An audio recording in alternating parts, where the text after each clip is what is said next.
Good morning everyone, I am Hemant. Welcome to my channel explore chemistry. पिछली class में हम metallurgy की बात कर रहे थे बेटा, जिसे एक्सट्रैक्शन ऑफ मेटल भी बोलते हैं अपन। यहाँ पे पिछली क्लास में हमने क्रशिंग एंड ग्राइंडिंग पढ़ लिया था। आज जो हम पढ़ेंगे वो ओर ड्रेसिंग या इसी को बोलते हैं कंसंट्रेशन ऑफ ओर या बेनिफिकेशन ऑफ ओर। चलिए स्टार्ट करते हैं। इसमें आपके क्या होते हैं, देखिए इसमें स्टार्ट करने से पहले हम कुछ टर्म्स आपके आएंगे, उनको पहले बात डिस्कस करते हैं। देखिए हमने क्या किया, जो स्टोन्स आपके जो हमने माइनिंग करके निकाला उसको फाइन पाउडर में चेंज कर लिया। जो फाइन पाउडर चेंज किया है उसमें आपके और भी हैं प्लस में इम्प्योरिटी है। ठीक है, ये इम्प्योरिटी अनवांटेड है, या आपका सिलिशियस मटेरियल भी हो सकता है। सिलिशियस मतलब रेत आपका रॉक्स हो सकती हैं इस तरह से। तो ये जो इम्प्योरिटी प्रेजेंट होती है ओर के अंदर, इसको अपने को क्या करना है, सेपरेट करना है, और इसी को बोलते हैं कंसंट्रेशन ऑफ ओर। जैसे आप एक आम भाषा में एग्जांपल समझिए, जैसे अपने पास दाल है, उसके अंदर क्या है, स्टोन्स है। तो उस स्टोन्स को हम निकालने के लिए क्या करते हैं, उसको सेपरेट करते हैं। तो वो वहाँ पे हम क्या करेंगे, कंसंट्रेशन ऑफ पल्सेस, मतलब उस जो पल्सेस है उसमें से हमें क्या निकालना है, स्टोन्स निकालने हैं। बस यही करना अपने को, हमें कंसंट्रेशन ऑफ ओर करनी है, सिर्फ ओर को ही कंसंट्रेट करना है, और जो अनवांटेड चीज़ है, इम्प्योरिटी है, उसको क्या करना है, रिमूव करना है। यही करना अपने को किसमें, कंसंट्रेशन ऑफ ओर या ओर ड्रेसिंग, या इसी को बोलते हैं बेनिफिकेशन ऑफ ओर। चलिए देखिए, जो इम्प्योरिटी प्रेजेंट होती है ओर के अंदर, ये आपकी अनवांटेड है और सिलिशियस नेचर की होती है। इस इम्प्योरिटी को हम क्या बोलते हैं, गैंग्यू बोलते हैं। क्या बोलते हैं, गैंग्यू बोलते हैं। इसी गैंग्यू को हम क्या बोलते हैं, मैट्रिक्स भी बोलते हैं। हाँ है ना। तो गैंग्यू और मैट्रिक्स जो होती है वो आपकी क्या होती है, जो अनवांटेड आपके मटेरियल्स है, सिलिशियस मटेरियल है जो कि ओर के अंदर प्रेजेंट है, उसको क्या बोलते हैं, गैंग्यू और मैट्रिक्स। तो मैं इसकी डेफिनेशन लिखूँ तो क्या होगी, the unwanted siliceous material, siliceous earthy material which present in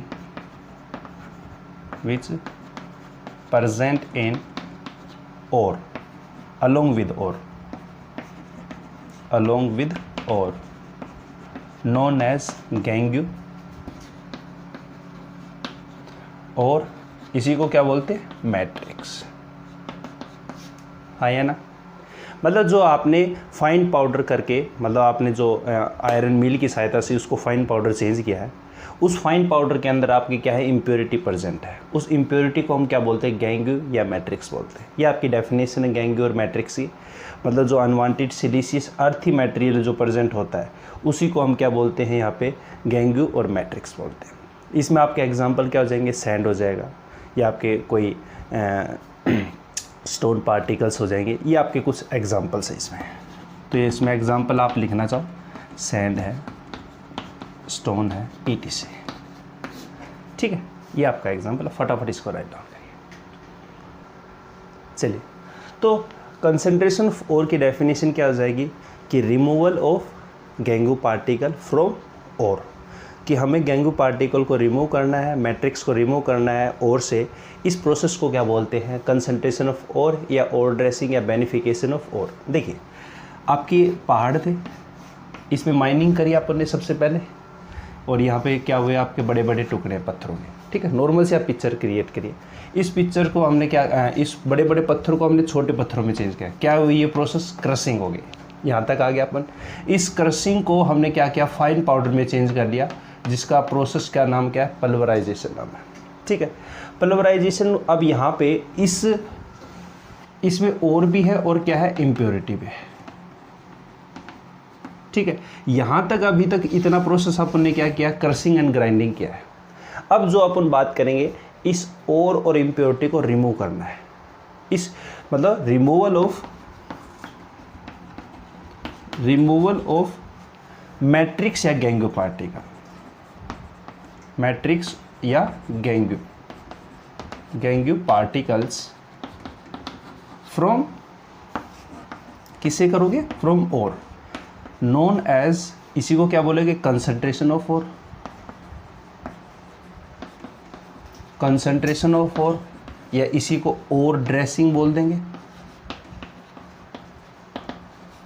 ठीक है, इसी को बेनिफिकेशन ऑफ ओर बोलता हूँ, ठीक है। ये आपकी डेफिनेशन होगी कंसंट्रेशन ऑफ ओर ड्रेसिंग या बेनिफिकेशन ऑफ ओर की। फटाफट राइट डाउन करिए। चलिए देखिए method use in ore dressing.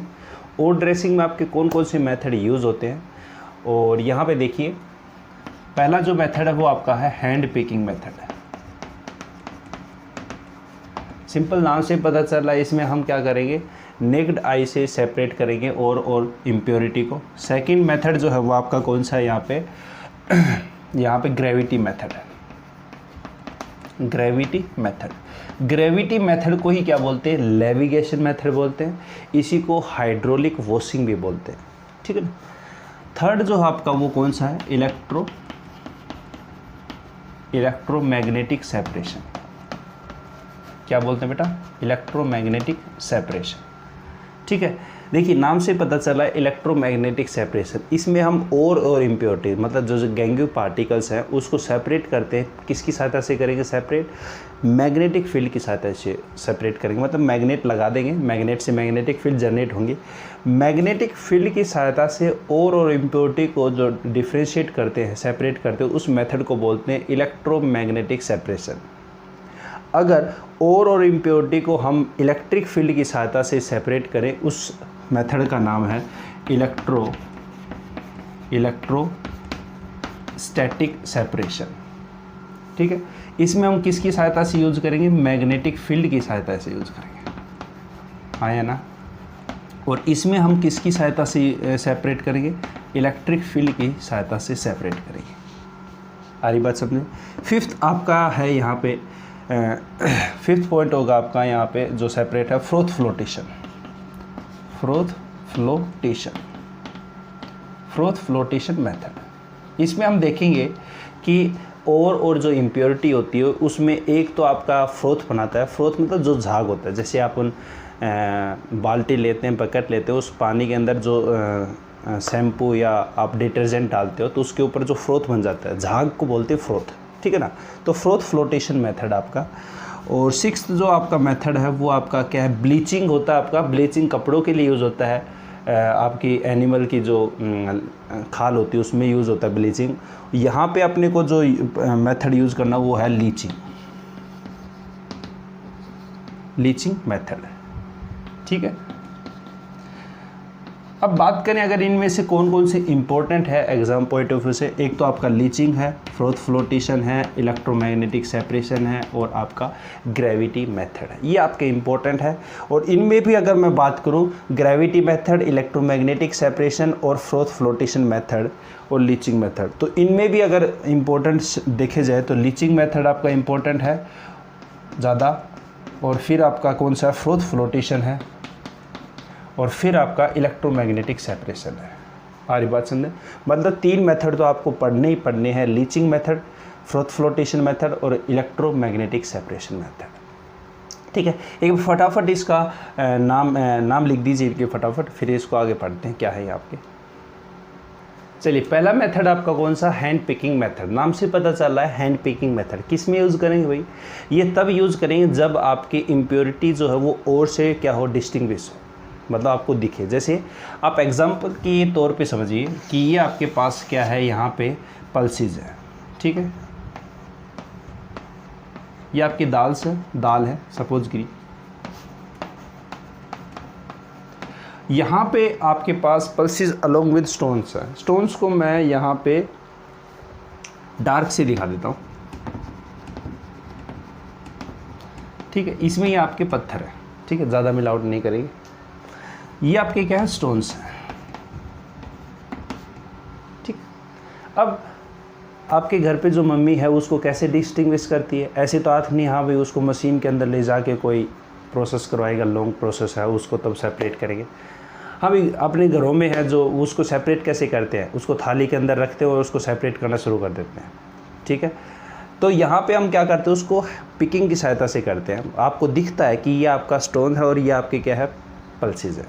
तो ये हैंड पिकिंग मेथड उन उसमें यूज़ करते हैं जिसमें आपका क्या है, इम्प्योरिटी क्या हो, डिस्टिंक्ट हो। किससे डिस्टिंक्ट हो, आपकी यहाँ पे और से डिस्टिंक्ट हो।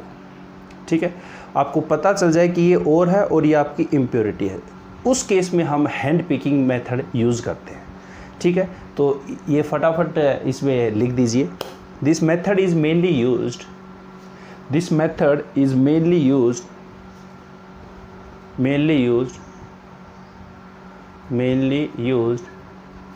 in that type of case in which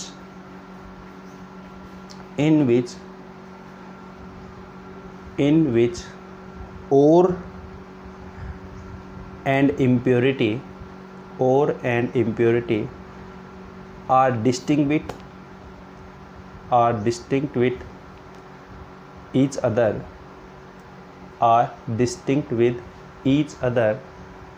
so we can easily separate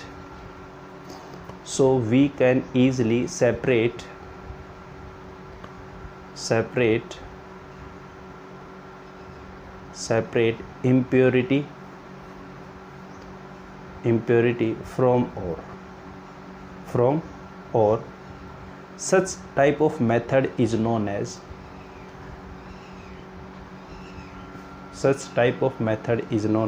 hand picking method।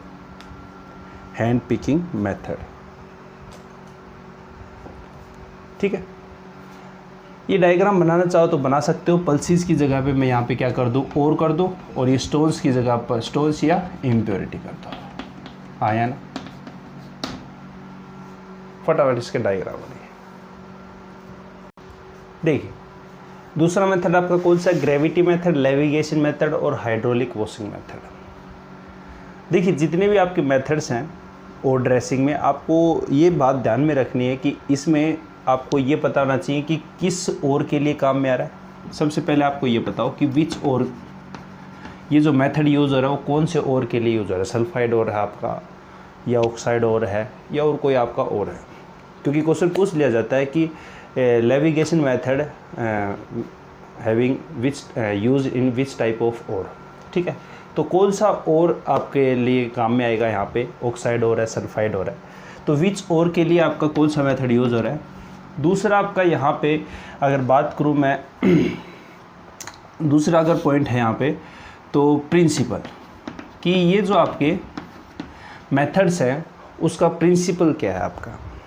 ठीक है, जैसे मैं अगर बात करूँ, सपोज करिए कि आपका हैंड पिकिंग मेथड, उसमें सिंपल आपका प्रिंसिपल क्या होता है कि और जो आपकी इम्प्योरिटी हैं वो क्लियरली डिस्टिंग्विश होती हैं आपकी bye necked I.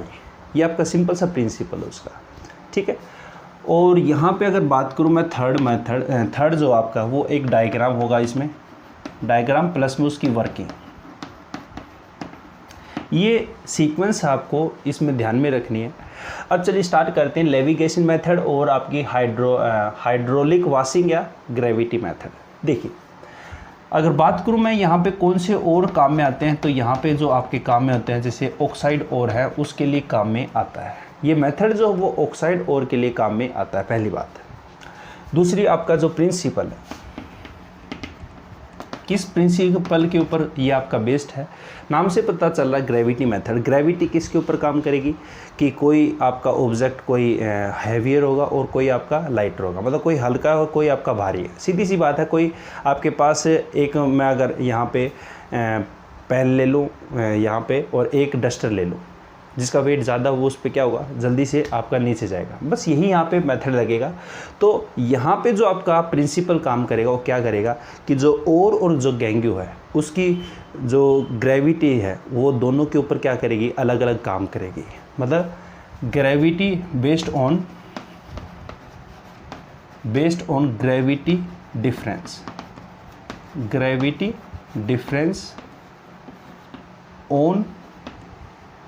Gravity difference on ore and impurity. Impurity की जगह आप गैंग्यू लिख सकते हो, गैंग्यू या मैट्रिक्स, दोनों ही बात। ठीक है, यहाँ पे जो प्रिंसिपल वो आपका क्या है कि जो ग्रेविटी डिफरेंस होगा, एक आपका क्या होगा हल्का होगा और एक आपका क्या होगा भारी होगा। जैसे सपोज कीजिए यहाँ पे जनरली क्या होता है, जनरली आपका क्या होता है कि जो ओर होता है वो आपका हैवियर लेते हैं यहाँ पे, हैवियर मतलब जो आपका भारी है। अगर दूसरा अगर बात करो इम्प्योरिटी या गैंग्यू पार्टिकल है, जो गैंग्यू पार्टिकल वो कैसा है, लाइटर होता है, हल्का होता है। अब सीधी सी बात है, यहाँ पे हम क्या करेंगे, हाइड्रोलिक वॉशिंग यूज़ करेंगे, मतलब यहाँ पे पानी एक साइड से छोड़ेंगे विद मिक्सर किसकी सहायता से। अब यहाँ पे जो आपका लाइटर होगा वो पानी के स्ट्रीम के साथ, पानी के बहाव के साथ क्या हो जाएगा, चला जाएगा, और चला जाएगा तो वहाँ पे आपके जो ओर और आपके गैंग्यू वो क्या हो जाएंगे, डिफ्रेंशिएट हो जाएंगे। हाँ या ना। अब यहाँ पे मैं डायग्राम और वॉशिंग की बात कर रहा हूँ, फटाफट एक बार और प्रिंसिपल आप लिख दीजिए जल्दी से। चलिए देखिए, अगर हम डायग्राम की बात करें तो इसमें क्या होगा, इसमें जो इंस्ट्रूमेंट है, इसमें जो आपका अपरेटस यूज़ होता है, उस अपरेटस को बोलते हैं विल्फले टेबल। विल्फले टेबल, ठीक है, होता कुछ नहीं है, नाम ही आपका यहाँ पे ऐसे लिख रखा है। विल्फले टेबल कैसा होता है, जब आप अपस्ट्रीम जाते हो, जैसे आप सपोज कीजिए सीढ़ी है आपकी घर में, आपके जो सीढ़ी होती है वो कुछ ऐसा होता है।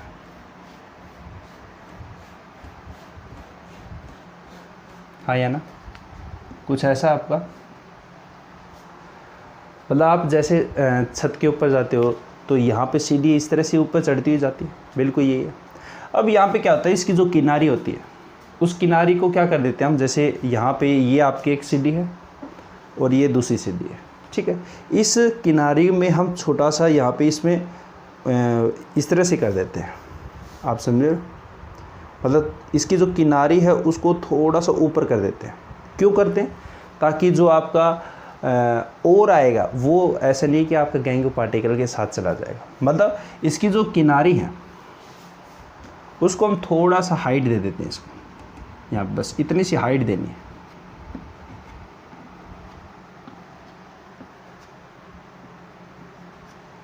ठीक है। अब यहाँ पे हम क्या करते हैं, मिक्सर ले लेते हैं आपका, मिक्सर में और है प्लस में आपका क्या है यहाँ पे गैंग्यू पार्टिकल है, हाँ या ना। और हमें पता है कि और जो है वो आपका कैसा है, हैवियर है, और हैवियर होगा तो सीधी सी बात है ग्रेविटी ज़्यादा काम करेगी इसके ऊपर, ठीक है। और यहाँ पे आपका क्या है, गैंग्यू है, ठीक है। गैंग्यू आपका क्या होता है, लाइटर है, ठीक है। यहाँ से आपका मिक्सर आना शुरू हुआ और यहाँ से आपका जो वाटर है, ये यहाँ से आपका वाटर फ्लो होगा, यहाँ से वाटर फ्लो होगा तो आप खुद देखिए ये वाटर के साथ साथ दोनों चीज़ें आएंगी। यहाँ पे आपका वाटर के साथ साथ क्या हुई, ये दोनों चीज़ें आई यहाँ पे आपके पास, यहाँ पे क्या है, यहाँ पे आपके पास और है। अब हमें पता है कि जो आपका गैंग्यू पार्टिकल हो वो कैसा है, लाइटर नेचर का है। अब वो पानी के साथ क्या होता जाएगा, बहता चला जाएगा, हाँ या ना। जैसे पानी यहाँ पे आया तो आपके यहाँ पे चला गया, अब यहाँ पे पानी आया तो वो उसको साथ ले जाता यहाँ पे ले जाएगा, बिल्कुल। अब किसी के माइंड में आ रहा होगा सर और पार्टिकल भी तो जाते हैं, और पार्टिकल स्पीड से ना जाए इसीलिए हमने क्या करी है, उसकी जो किनारी है उसको ऊंचा कर दिया, थोड़ा सा ऊंचा करने पे जो अगर और पार्टिकल्स अगर आएगा, जैसे सपोज कीजिए आपका और पार्टिकल्स है, अगर पानी के साथ बहे भीगा तो वो यहाँ पे इस किनारे से टकरा के रह जाएगा, आ रही है बात समझे। तो यहाँ पे हम इस किनारे को थोड़ा सा ऊंचा इसलिए करते हैं, इसी को बोलते हैं विल्फले टेबल। तो यहाँ पे पानी आ रहा है आपका और आपके सेटल डाउन हो रहे हैं, यहाँ पे आपका क्या लग रहा है, इनके ऊपर फोर्स लग रहा है, नीचे फोर्स लग रहा है यहाँ पे, क्योंकि ये पानी के बहाव के साथ जा नहीं रहे, क्योंकि इनका मास ज़्यादा है, हैवियर है। अब लाइटर नेचर का गैंग्यू पार्टिकल वो धीरे धीरे आपका क्या होता जा रहा है, आगे चला जा रहा है, ठीक है। अब वो यहाँ पे आपका सपोज कीजिए, यहाँ पे आपका क्या हो गया, गैंग्यू पार्टिकल्स हैं और ये आपका गैंग्यू पार्टिकल यहाँ पे इकट्ठा हो गया, गैंग्यू पार्टिकल्स यहाँ पे इकट्ठा हो गया। अब कईयों के दिमाग में आ रहा होगा सर यहाँ पे भी तो बीच में हो सकता है गैंग्यू पार्टिकल, बिल्कुल हो सकता है, क्यों नहीं हो सकता। ये थोड़ी कि हमें एक बार में इस प्रोसेस को करते हैं। यहाँ पे सपोज कीजिए इनमें अपने पास और यहाँ तक इकट्ठे हो गए, सपोज कीजिए यहाँ पे अपने पास और है और यहाँ पे जो लास्ट में गए हैं कुछ और पार्टिकल्स भी गए और इम्प्योरिटी भी गई, बिल्कुल गई है। तो यहाँ पे हम क्या करते हैं, इतने जो प्रोसेस है जिसमें और भी है और प्लस में गैंग्यू पार्टिकल भी है। देखिए कोई भी चीज़ जो 100% क्लियर नहीं होती। आप पता है कि कोई भी एक्सपेरिमेंट करते हो तो ये नहीं कि आपको 100% आउटपुट मिलता है। यहाँ पे आपने पानी छोड़ा तो पानी के साथ साथ कुछ ऐसे और भी होंगे जो आपके लाइटर नेचर के होंगे, सारे के सारे आपके सिमेट्रिकल नेचर के नहीं होते। मशीन है आपकी, फाइन पाउडर बनाएगी तो कोई छोटा बनाएगी, कोई बड़ा बना सकती है। हम नॉर्मली ये बात कहते हैं कि और आपका हैवियर नेचर है जिसके कारण ये यहाँ पे आपके रुक जाते हैं, और जो आपका गैंग्यू पार्टिकल्स है वो आपके यहाँ पे क्या हो जाते हैं, चले जाते हैं। तो इस जो और गैंग्यू पार्टिकल्स है यहाँ पे जो रुके हुए हैं उसको हम क्या कर देते हैं, दोबारा रिपीट कर देते हैं, दोबारा रिपीटिशन करते हैं। और दोबारा रिपीटिशन करेंगे तो आपको फाइनली यहाँ पे क्या मिलेगा, सिर्फ गैंग्यू पार्टिकल मिलेगा लास्ट में। इस प्रोसेस को 1-2 बार यूनिट आप रिपीट करोगे तो यहाँ पे आपको क्या मिलेंगे, सिर्फ और पार्टिकल्स आपको इकट्ठे मिलेंगे। यहाँ पे जो आपके हैं ये क्या है, केवल और है आपके, और लास्ट में आपको यहाँ पे क्या है, गैंग्यू पार्टिकल्स। तो हमने गैंग्यू पार्टिकल्स जो आपका मैट्रिक्स है और से क्या कर दिया, अलग कर दिया। इसी प्रोसेस को क्या बोलते थे अपन, कंसंट्रेशन ऑफ और, मतलब removal of gangue particles from ore. This process is known as ore dressing. यही तो था आपका। अब यहाँ पे इसको क्या है आपका, यह मेथड आपका क्या कहलाता है, लेविगेशन मेथड, या इसी को बोलते हैं अपन हाइड्रोलिक वॉशिंग या ग्रेविटी मेथड। ठीक है, फटाफट इसमें लिख दीजिए एक बार, फटाफट करके डायग्राम बना दीजिए और लिखना शुरू करिए। इसमें लिखिए, इन this method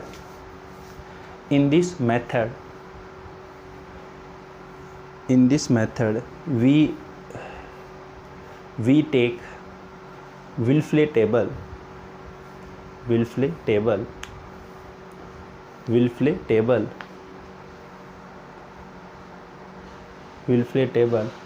and at the top of Wilfley table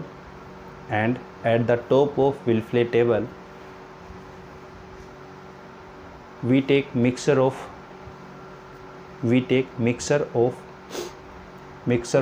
ore and gängyu particles along with water stream source,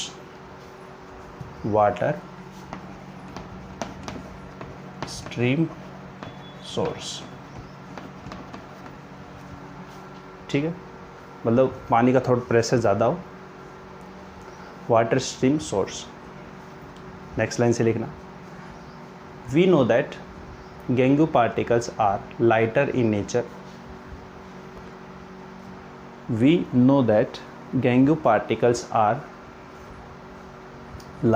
nature,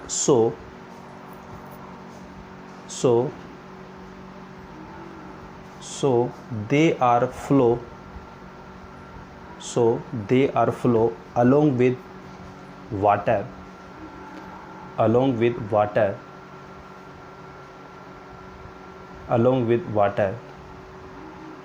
as a result of this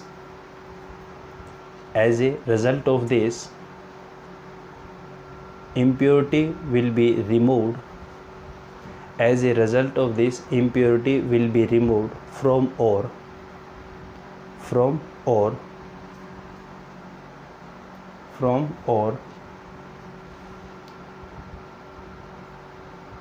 this process is known as gravity method, levitation method, hydraulic washing। ठीक है,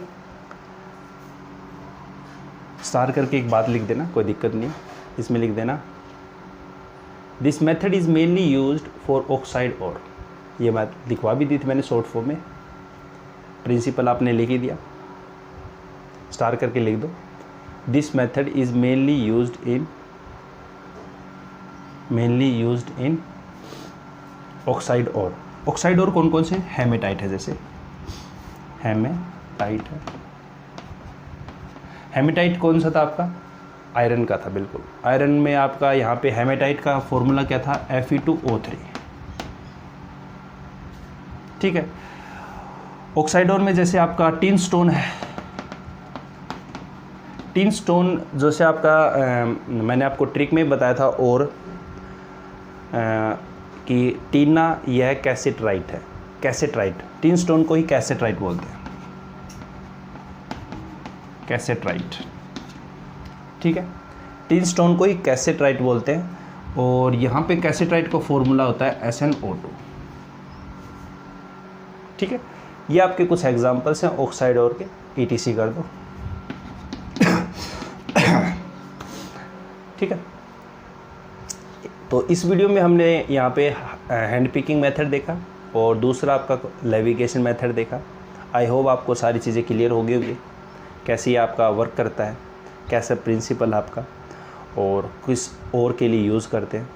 अगर video अच्छा लगे तो इसको like भी करें और मेरे चैनल को सब्सक्राइब करें, ताकि आपको नई वीडियो जब भी आए तो आपको मिल सके। नोटिफिकेशन को भी आप ऑन कर देना।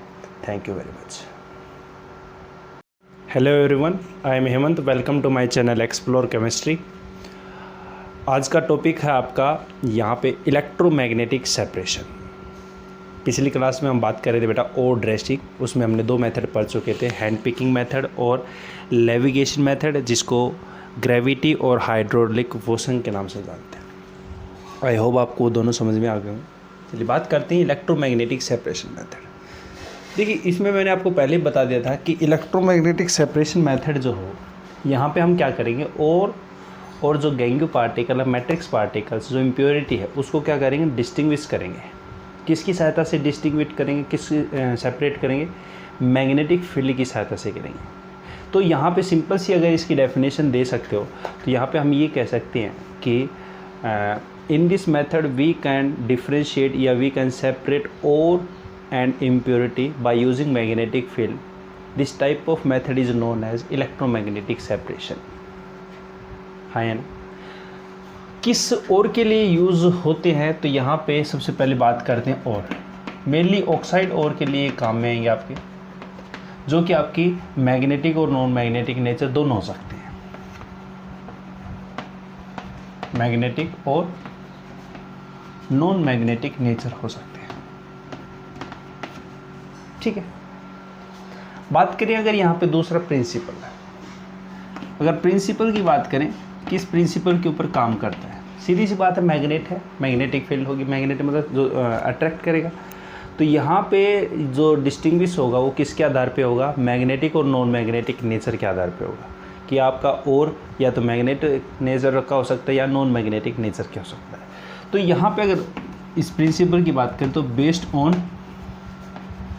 difference between magnetic और non magnetic nature of ore and impurity लिख देता हूँ, कोई दिक्कत नहीं। इम्प्योरिटी मतलब किसके आधार पे आप डिस्टिंग्विश कर रहे हैं? यहाँ पे मैग्नेटिक और नॉन मैग्नेटिक नेचर के आधार पे डिस्टिंग्विश कर रहे हैं और इम्प्योरिटी को। ये आपका और यहाँ पे प्रिंसिपल था, मतलब कौन सा और के लिए काम में आते हैं, और प्रिंसिपल आपका ये है। अब बात करते हैं इसके डायग्राम आपका कैसा, और चलिए इसका डायग्राम और वर्किंग के बारे में बात करते हैं, कैसे आपका काम करेगा। देखिए, बात करें अगर यहाँ पे जो इलेक्ट्रोमैग्नेटिक सेपरेशन मेथड है, उसमें आपके क्या है, 2 व्हील है आपके पास, ठीक है। ये आपके 2 पास व्हील है। एक आगे वाला जो व्हील है ये आपका कौन सा? मैग्नेटिक नेचर का है, मैग्नेटिक नेचर का।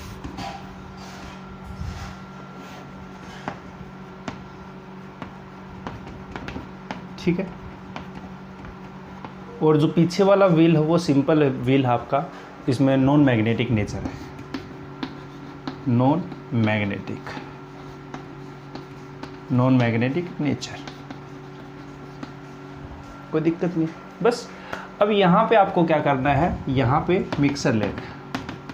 किसका मिक्सर लेना? और प्लस में इम्प्योरिटी का।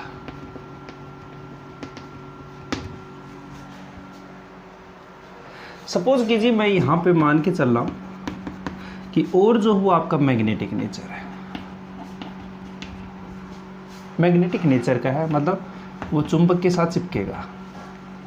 जबकि आपकी जो इम्प्योरिटी है वो आपकी कैसी है, जो आपकी गैंगियो पार्टिकल्स हैं वो कैसी है, नॉन मैग्नेटिक नेचर है। जैसे एक एग्जांपल ले लेता हूँ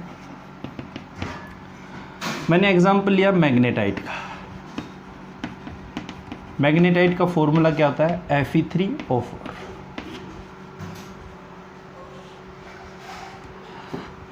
एक और ले सकते हो पायरलोसाइट का,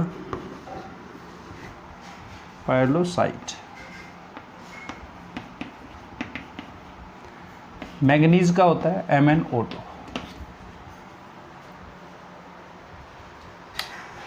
ये मैग्नेटिक नेचर के होते हैं आपके, मैग्नेटिक नेचर मतलब और आपके, और इसमें जो इम्प्योरिटी होती है वो आपकी सपोज कीजिए रेत है, सिलिशियस आपकी जो है, सिलिशियस जो पार्टिकल्स हैं, सिलिशियस पार्टिकल मतलब जो सैंड होती है ना, सैंड का फॉर्मूला होता है SiO2, जो कि आपकी कैसी है, नॉन मैग्नेटिक नेचर की है। ये आपकी कैसी है, नॉन मैग्नेटिक नेचर।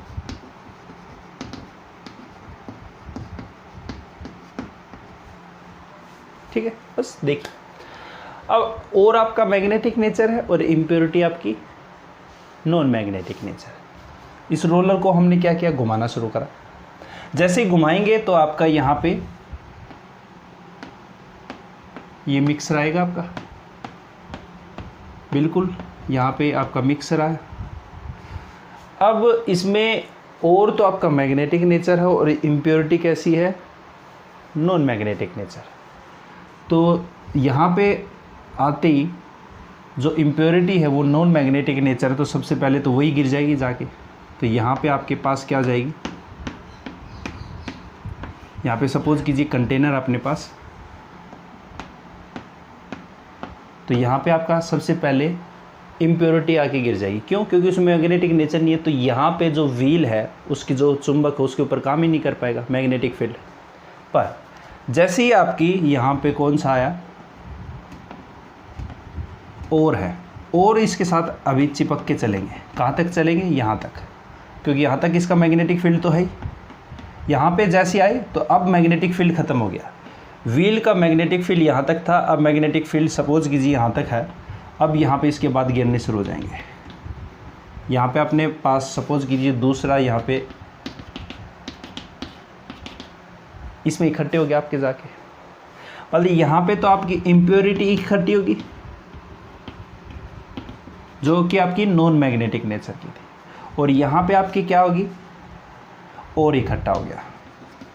मतलब और इम्प्योरिटी को हमने क्या कर लिया, डिस्टिंग्विश कर लिया।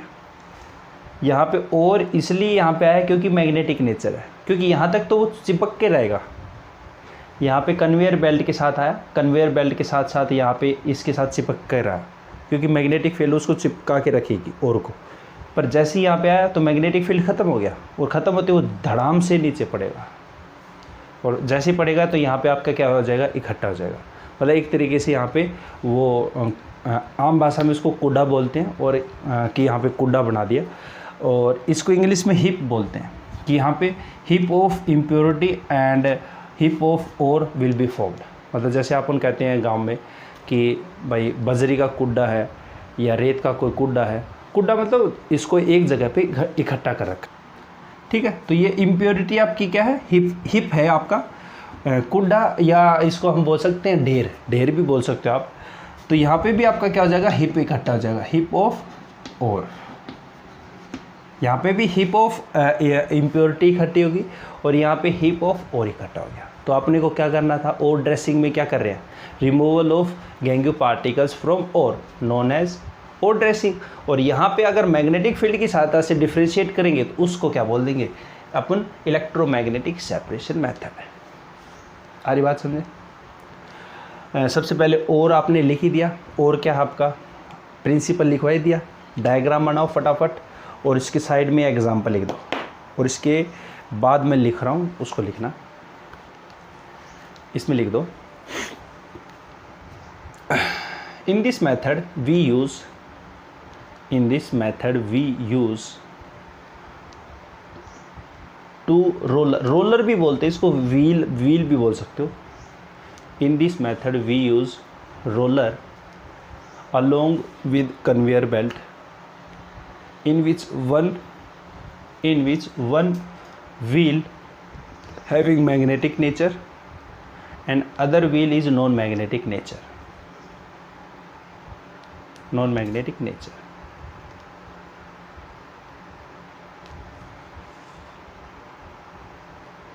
The particles which are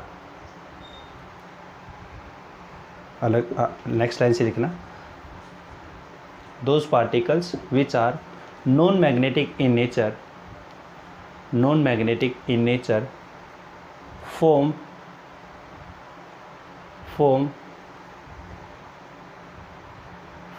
heap firstly, सबसे पहले वही बनाएंगे जो नॉन मैग्नेटिक नेचर के होते हैं, form heap firstly, and those particles which are magnetic in nature, those particles which are non-magnetic in nature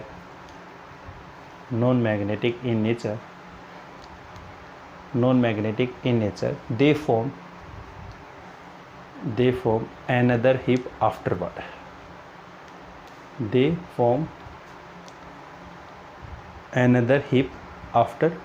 मतलब सबसे पहले आपकी वो हिप बनेगी जो कि आपकी कैसी है, नॉन मैग्नेटिक नेचर की है, और फिर आपके बाद वो हिप बनेगी, वो ढेर बनेगा जो आपका मैग्नेटिक नेचर का है। ठीक है, तो नेक्स्ट लाइन से लिखना, in this method we can separate gangue particles from ore by applying magnetic field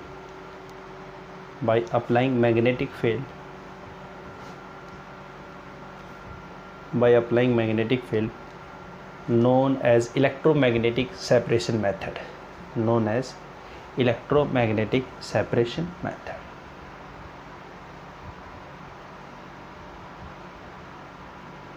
ठीक है, आई होप आपको सारी चीज़ें समझ में आ गई होंगी। दो आपके पास व्हील है, उसके ऊपर कन्वेयर बेल्ट है जिसको आम भाषा में पटा भी बोलते हैं, और उसमें अपने पास फाइन पाउडर है जिसमें और इम्प्योरिटी है, जब दोनों को डाला, ये व्हील जो मैग्नेटिक नेचर का है, सबसे पहले वो चीज़ इकट्ठी होगी जो नॉन मैग्नेटिक नेचर की है, और बाद में इकट्ठी कौन सी होगी, जो मैग्नेटिक नेचर की है। जैसे मैं एग्जांपल लूँ, कैसेट्राइट है, टिन स्टोन आपका SnO2 इसका फॉर्मूला आता है, वो आपका नॉन मैग्नेटिक नेचर का होता है, पर उसके जो इम्प्योरिटी होती है वो आपकी मैग्नेटिक नेचर की होती है। तो यहाँ पे सबसे पहले कौन इकट्ठा होगा, उसमें कैसेट्राइट होगा, SnO2 होगा, मतलब यहाँ पे और आएगा, और यहाँ पे कौन आएगा, फिर आपका जो आपकी मैग्नेटिक नेचर है, जो उसके अंदर इम्प्योरिटी प्रेजेंट होती है वो आपकी मैग्नेटिक नेचर की होती है। ठीक है, यहाँ पे मैंने एग्जांपल जो लिए है मैग्नेटाइट और प्योरोसाइट का, उसमें ये मैग्नेटिक नेचर के होते हैं, और यहाँ पे जो सिलिशियस पार्टिकल्स हैं वो आपके नॉन मैग्नेटिक नेचर के होते हैं। ठीक है, अगर ये वीडियो आपको अच्छा लगे तो इसको शेयर भी करें और लाइक भी करें, थोड़ा मोटिवेशन मिलता है, और चैनल को सब्सक्राइब करें। Thank you. चलिए आज बात करते हैं इलेक्ट्रोस्टैटिक सेपरेशन, मेटलर्जी का आपका ओ ड्रेसिंग का पार्ट है। पिछली क्लास में बेटा हमने बात कर ली थी हैंड पेकिंग मेथड जो आपका, और उसमें आगे नेविगेशन मेथड, और लास्ट था उसमें आपका इलेक्ट्रोमैग्नेटिक सेपरेशन। चलिए बात करते हैं आज इलेक्ट्रोस्टैटिक सेपरेशन आपका method.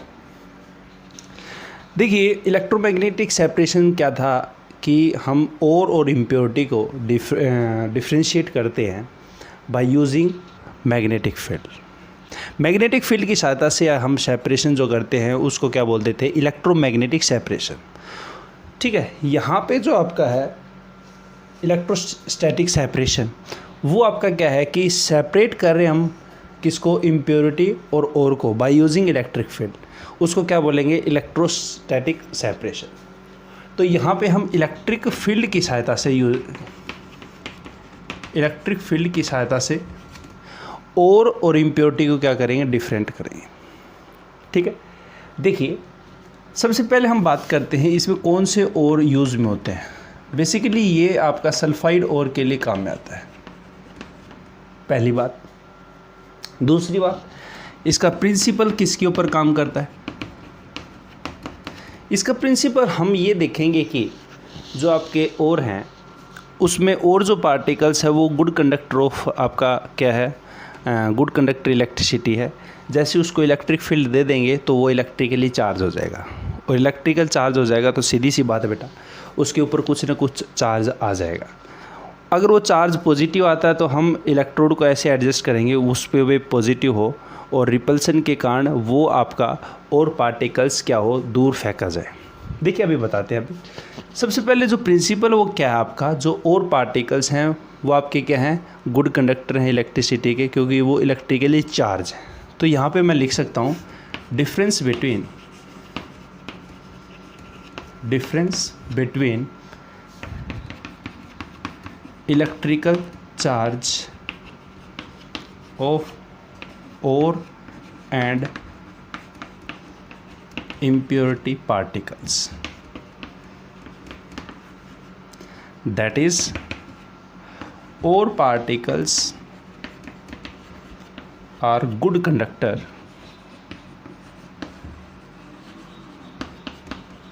while impurity having bad conductor of electricity.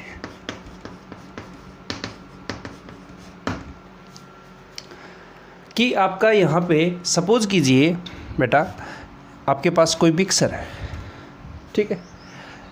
यहाँ पे आपके पास मिक्सर है, एक मिक्सर जो है सपोज कीजिए आपका सर्किल है और एक को मैंने शैडो कर दिया, ठीक है। जो ये आपके शैडो वाले हैं इसको मैं इम्प्योरिटी मान लेता हूँ, और जो सर्किल वाले हैं वो आपके ओर हैं। इसका कहने का अर्थ क्या है, जब हम इलेक्ट्रिक फील्ड देंगे तो और पार्टिकल्स जो हैं वो आपके क्या हो जाएंगे, इलेक्ट्रिकली चार्ज हो जाएंगे, इलेक्ट्रिकली क्या हो जाएंगे, चार्ज हो जाएंगे, ठीक है। जबकि ये इलेक्ट्रिकली चार्ज नहीं होंगे, not electrically charge, not electrically charge. अगर इलेक्ट्रिकली चार्ज होंगे तो इनके ऊपर या तो पॉजिटिव चार्ज आएगा या फिर नेगेटिव चार्ज आएगा, इनमें से एक चार्ज आ सकता है। अब हम जिस रोलर के ऊपर इसको पुट करेंगे तो हम उस रोलर का इलेक्ट्रिक फील्ड इस तरह से एडजस्ट करेंगे कि सपोज कीजिए अगर इलेक्ट्रिक फील्ड आपका पॉजिटिव है तो रोलर का इलेक्ट्रिक फील्ड पॉजिटिव हो गया तो वो उसको क्या कर देगा, रिपेल कर देगा। रिपेल करेगा तो दूर जाके क्या हो जाएगा, गिर जाएगा। तो हम यहाँ पे क्या कर देंगे, ओर को अलग कर देंगे और इम्प्योरिटी को अलग कर देंगे। देखिए आप डायग्राम के साथ समझते हैं। सबसे पहले आप किस ओर के लिए है आपका क्या प्रिंसिपल है आपका, यहाँ पे सबसे पहले इसको राइट डाउन करिए जल्दी से। चलिए देखिए कैसे आपका एक काम करेगा। सपोज कीजिए ये आपका एक रोलर है, क्या बेटा, रोलर, ठीक है। ये आपका रोलर है और यहाँ पे आपका ये एक ब्रश है आपकी,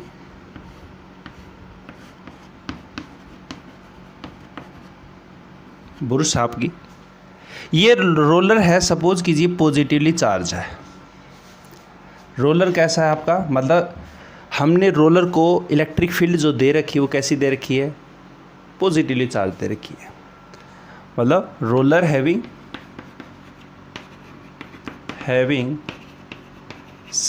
subjected to positively charged electric field।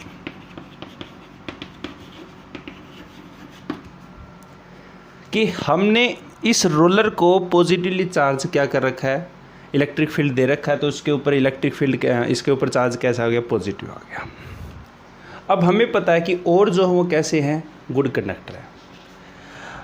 अब यहाँ पे सपोज कीजिए एक आपका PBS और एक है ZNS।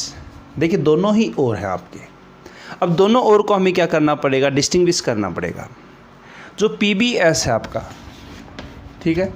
जो आपका लेड सल्फाइड है ये आपका क्या होता है, गुड कंडक्टर होता है, और जबकि ये आपका क्या है, बैड कंडक्टर है।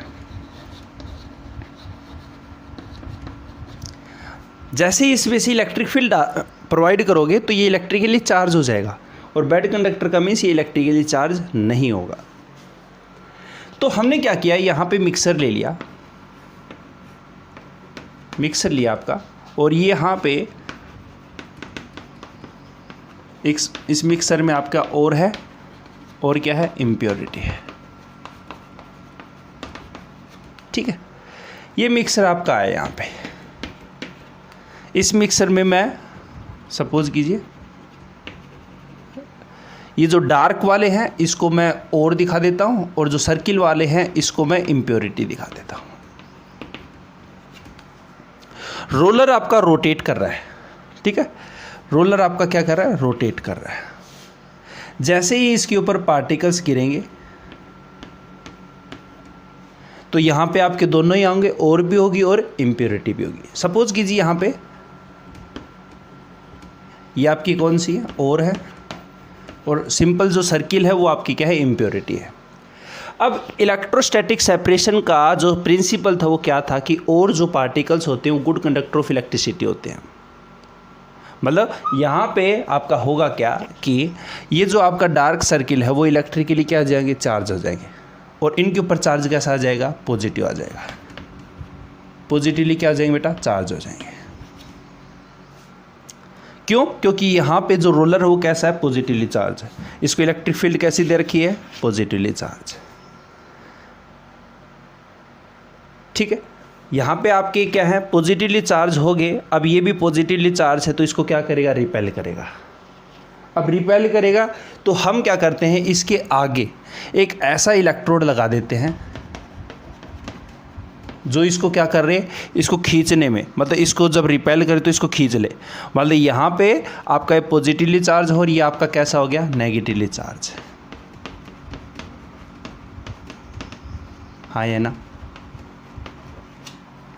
और यहाँ पे आपका हमें पता है कि जो सर्किल है, सिंपल सर्किल है, वो चार्ज होगा नहीं, और चार्ज नहीं होगा तो ये सिंपल आपका वर्टिकली क्या हो जाएगा, डाउनफॉल हो जाएगा। आपका यहाँ पे ये जो इम्प्योरिटी है वो आपकी इकट्ठी होगी, बोलिए। जबकि जो आपके चार्ज पार्टिकल्स थे कौन से होंगे, और पार्टिकल्स, वो आपके क्या होंगे, रिपेल होंगे, और रिपेल होकर दूर गिरेंगे, और दूर गिरेंगे तो आपके यहाँ पे इकट्ठे हो जाएंगे। हाँ या ना। यहाँ पे क्या हो गए, रिपेल हो गए। रिपेल किसके कारण है, जो रोलर है वो कैसा है आपका, पॉजिटिवली चार्ज है। ठीक है, और यहाँ पे रिपेल होने के कारण, रिपेल दूर तो जा रहे हैं, उसमें मदद और कौन कर रहा है, आपका इलेक्ट्रोड। इलेक्ट्रोड आपका क्या कर रहा है यहाँ पे कि आपका जो इलेक्ट्रोड है वो आपका यहाँ पे नेगेटिवली चार्ज है। सपोज कीजिए यहाँ पे आपका ये रोलर है, इस रोलर पे आया, जैसे ये रोलर ने इसको क्या कर दिया, चार्ज कर दिया, और चार्ज करते इसके ऊपर भी पॉजिटिव चार्ज और इसके ऊपर भी पॉजिटिव चार्ज। ये क्या करेगा, रिपेल करेगा, इसको दूर तक करेगा। और यहाँ पे हमने क्या किया, इलेक्ट्रोड लगा दिया। इलेक्ट्रोड इसको थोड़ा सा और खींच लेगा ताकि ये दोनों सेपरेट डिस्टिंग्विश हो जाए आराम से। ये दोनों क्या हो जाए, आपके डिस्टिंग्विश हो जाएं, तो ये आपकी इम्प्योरिटी हो जाएगी और ये आपकी क्या हो जाएंगी, और हो जाएगा। तो हमने इलेक्ट्रिक फील्ड की सहायता से और इम्प्योरिटी को क्या किया है, डिस्टिंग्विश किया है। इस मेथड को ही क्या बोलते हैं बेटा, इलेक्ट्रोस्टैटिक सेपरेशन। ठीक है, फटाफट लिख दीजिए इसमें, जल्दी से एक बार लिखना। इन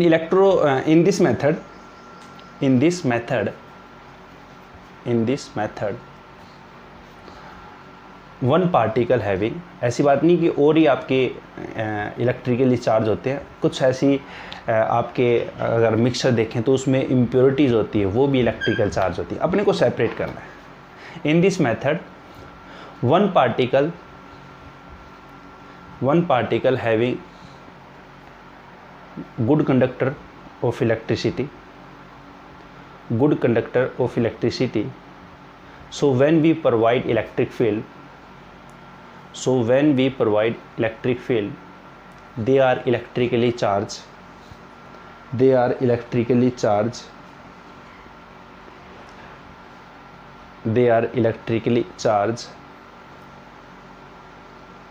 They are electrically charged.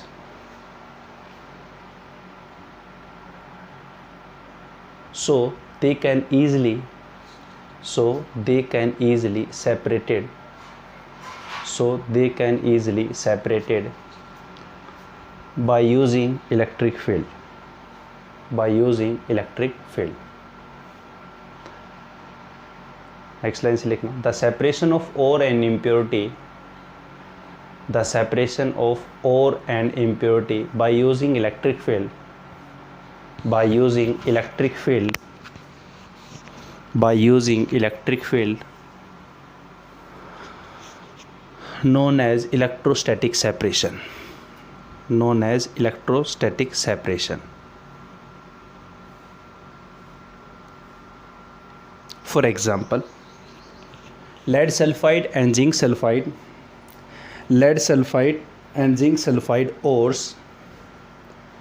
ores occur together in nature, occur together in nature. The mixture of ore is powdered and dropped over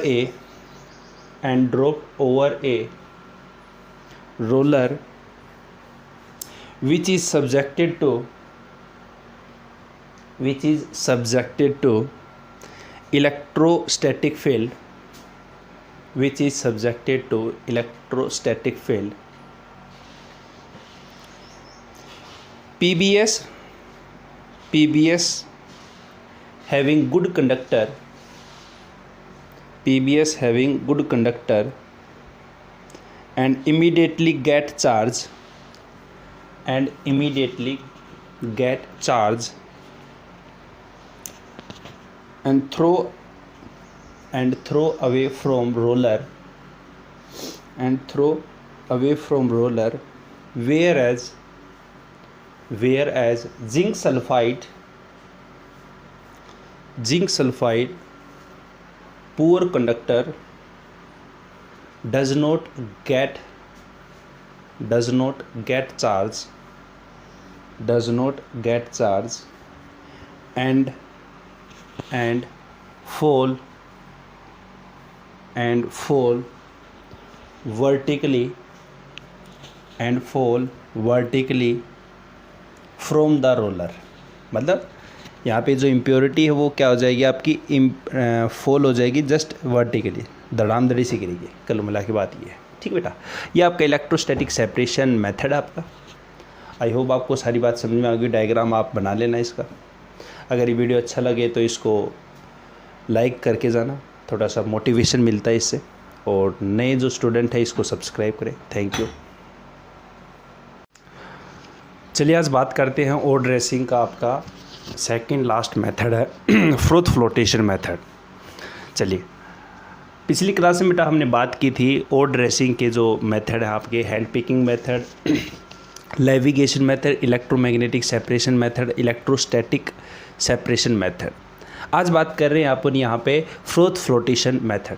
I am Hemant, welcome to my channel explore chemistry. चलिए बात करते हैं। देखिए फ्रूट फ्लोटेशन मेथड आपका होता क्या है। सबसे पहले हम बात करेंगे और किस ओर के लिए काम में आएगा, क्या प्रिंसिपल है इसका और इसका डायग्राम क्या है और आपके यहाँ पे कैसे वर्किंग करेगा। अगर पहले वाले नहीं देखे हैं तो आप उसको जाके देख लीजिए, मैं आपको लिंक उसका डिस्क्रिप्शन में भी दे दूँगा। चलिए देखते हैं फ्रूट फ्लोटेशन मेथड जो है वो आपका क्या है। सबसे पहले बहुत बात करते हैं और किस ओर के लिए काम में आता है। सल्फाइड ओर के लिए काम में आएगा, बिल्कुल सल्फाइड ओर के लिए काम में आता है। और प्रिंसिपल की अगर बात करें तो यहाँ पे जो ये मेथड है वो किस प्रिंसिपल के ऊपर काम करता है। ये आपका मेथड जो है वो वेटिंग, कौन सा पार्टिकल आपका ऑयल से वेट होगा, गीला होगा या वाटर के साथ गीला होगा। मतलब डिफरेंस जो है आपका, डिफरेंस बिटवीन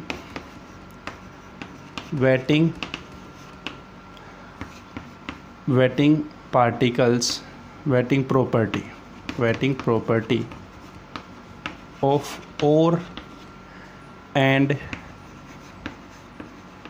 गैंगू को ही क्या बोलते हैं, मैट्रिक्स इम्प्योरिटी, मतलब इम्प्योरिटी को हम गैंगू या इम्प्योरिटी बोलते हैं।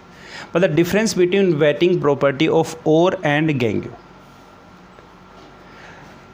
अगर हम देखें यहाँ पे तो जो आपका ओर पार्टिकल्स होता है वो बेसिकली ऑयल के साथ क्या होता है, गीला होता है। मतलब वेटेबिलिटी उसकी जो है वो किसके साथ होती है, ऑयल के साथ होती है। ठीक है, अगर बात करूँ मैं यहाँ पे गैंगू पार्टिकल्स की, गैंगू पार्टिकल्स की जो वेटेबिलिटी वो किसके साथ होगी, वाटर के साथ होगी। मतलब इम्प्योरिटी की जो गीला होगा वो किसके साथ होगा, वाटर के साथ गीला होगा। क्या है इसका तो यहाँ पे और जो हो आपका सल्फाइड और के लिए काम आएगा, और प्रिंसिपल आपको पता है कि यहाँ पे और जो हो आपका ऑयल के साथ वेटेबिलिटी होगी और गैंगू की वाटर के साथ वेटेबिलिटी होगी। चलिए बात करते हैं इसके डायग्राम और वर्किंग की, फटाफट इसको उतारिए। चलिए देखिए, ये आपका एक डायग्राम है। यहाँ पे ये तो कंटेनर की बाउंड्री होगी, ठीक है, जो भी आपका कंटेनर है उसकी बाउंड्री है। यहाँ पे हम क्या करते हैं, मिक्सर लेते हैं।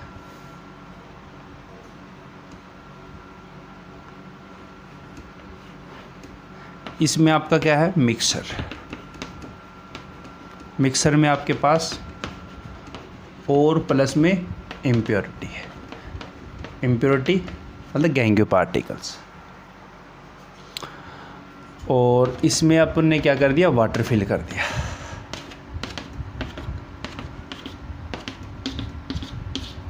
ठीक बेटा, यहाँ पे अपने पास ये क्या है, वाटर है, और इसमें ही हमने क्या कर दिया, ऑयल ऐड कर दिया। हमें पता है कि जो आपका गैंगू पार्टिकल्स है वो आपका वेटेबिलिटी उसकी जो है वो किसके साथ है, वाटर के साथ। और की वेटेबिलिटी किसके साथ थी, ऑयल के साथ। और ओ से और ओ से ऑयल, याद रखने का तरीका है। दूसरा आपका क्या है, गैंगू पार्टिकल्स। गैंगू पार्टिकल्स ये आपका किसके साथ वेटेबिलिटी है, वाटर के साथ। जैसे एक एग्जांपल लेते हैं, कॉपर पाइराइट आपका एग्जांपल है। ठीक है, कॉपर पाइराइट का फॉर्मूला है CuFeS2। ट्रिक करके आपको बता रखा है, फनी ट्रिक से आप और की ट्रिक याद कर सकते हैं। ठीक है, देखिए बात करें अगर यहाँ पे अपन जो आपका और पार्टिकल्स है वो क्या होगा, ऊपर फ्रोथ बना लेगा।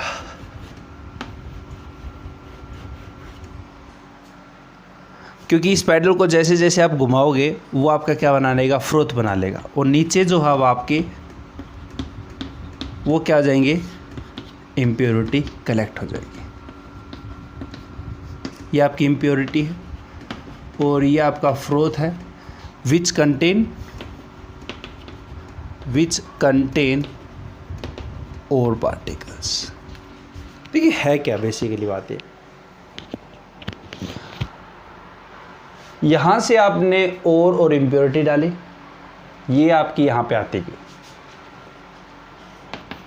और यहाँ पे आपके जो रोटेटिंग पैडल है ये आपके रोटेट कर रहे हैं। इसको हमने मोटर के साथ लगा रखा, रोटेट कर रहे हैं। देखिए आप जब भी बकेट के अंदर डिटर्जेंट डालते हो तो उसको एजिटेट करते हो, तभी आपका क्या बनते हैं, उसमें झाग बनते हैं। झाग को ही क्या बोलते हैं, फ्रोथ बोलते हैं। तो यहाँ पे आपने जो रोटेटिंग पैडल की उसको रोटेट किया है, रोटेट करने के साथ जो ऑयल है वो क्या करेगा, फ्रोथ बना लेगा। अगर आप रोटेट नहीं करोगे तो फ्रोथ आपका अमाउंट बहुत कम बनेगी, बहुत ही।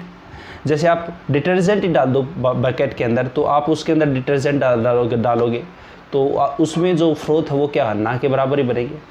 तो यहाँ पे आप उसको क्या करते हो, बकेट में जैसे उस सर्फ को मिलाते हो तो हाथ उसमें क्या करते हो, एजिटेट करते हो। तो यहाँ पे आप जैसे इसको रोटेट करोगे तो पानी और ऑयल क्या होंगे, रोटेट होंगे, और रोटेट होंगे तो आपकी जो यहाँ पे ऑयल है वो किसके साथ, और पार्टिकल्स किसके साथ वेट हो जाएगा, ऑयल के साथ, मतलब इसके साथ चला जाएगा चिपक के। क्या हो गया, उसके साथ चला गया चिपक के। और ऑयल जो है वो आपका क्या है, वेट में हल्का है, और ये आपका लाइटर इन नेचर है, यहाँ पे कह सकते हैं। तो वो फ्रोथ जो वो आपका कहाँ गया, ऊपर गया। और यहाँ पे जो इम्प्योरिटी थी वो हैवी नेचर की थी, वो आपकी वेट किसके साथ थी, वाटर के साथ, वो सस्पेंडेड कहाँ पे होगी, बॉटम में होगी कंटेनर। अब यहाँ पे बातें आपकी क्या है कि ये आपका सिंपल सा दिख तो रहा है यहाँ पे ये चीज़ें। अब यहाँ पे जो फ्रोथ बना है उस फ्रोथ को हमें स्टेबल भी करना है। तो पहली बात तो फ्रोथर यहाँ पे अपने को क्या करनी पड़ेगी, जरूरत पड़ेगी। कुछ टर्म्स यहाँ पे अपनी यूज होंगी, जैसे एक है फ्रोथर। फ्रोथर्स वो सब्सटेंस होते हैं जो कि फ्रोथ बनाने के लिए काम में आते हैं। ये छोटी छोटी डेफिनेशन पूछता है। फ्रोथर क्या होते हैं, those substance which use to make froth. जैसे पाइन ऑयल है, कैंपर ऑयल है, इसका एग्जांपल कौन सा हो गया, पाइन ऑयल और कैंपर ऑयल। ठीक है, जो ऑयल आप डालते हो उसमें या तो पाइन ऑयल डाल दो या कैंपर ऑयल डाल दो। ठीक है, अब पहले आपने क्या कर दिया, फ्रोथ बना दिया। ठीक है, अब फ्रोथ अगर बनाया, आप सपोज कीजिए अगर बकेट में फ्रोथ बनाते हो, पता झाग अगर आपके बने हैं, तो अगर उसको आप आधे घंटे के लिए छोड़ दोगे तो वो आपको पता है वो झाग आपके गायब हो जाएंगे। तो हमें क्या करना पड़ेगा, उस झाग को, उस फ्रोथ को क्या करना पड़ेगा, स्टेबलाइज करना पड़ेगा। तो यहाँ पे फ्रोथ स्टेबलाइजर की जरूरत पड़ेगी। तो दूसरे जो आपका यहाँ पे अपने को जरूरत पड़ेगा वो क्या पड़ेगा, फ्रोथर या froth stabilizer, sorry froth stabilizer. Froth stabilizer है।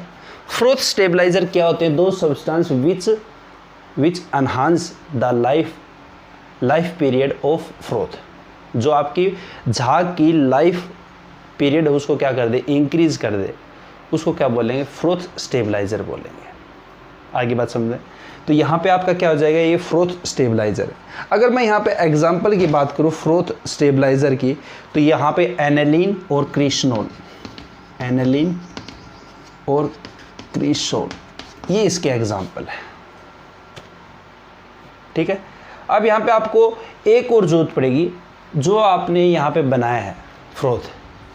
अब उसकी जो टेंडेंसी है उसे हमें उसको मेंटेन करके रखना। फ्रोथ स्टेबलाइजर हो गया बिल्कुल। यहाँ पे कई ऐसे ओर्स होते हैं जो कि आपके क्या करते हैं, वाटर के साथ भी इंटरेक्शन करना चाहते हैं और ऑयल के साथ भी इंटरेक्शन करना चाहते हैं। देखिए नेचर में ऐसी कोई चीज़ नहीं होती कि आपकी बिल्कुल 100% जो ऑयल के साथ ही हो। कई ऐसे और होते हैं जिसकी प्रॉपर्टी क्या है, ऑयल के साथ और वाटर के साथ दोनों के साथ वेटेबिलिटी होती है। तो हम क्या करते हैं, ऐसे और को क्या करते हैं, सेपरेटली करते हैं। या तो तू ऑयल बन जा, या फिर तो क्या ऑयल के साथ वेट हो जाए, या फिर तो वाटर के साथ वेट हो जाए। तो उस ज़रूरत में हमें क्या ज़रूरत पड़ेगी, यहाँ पे आपके होते हैं सरफेक्टेंट या कलेक्टर।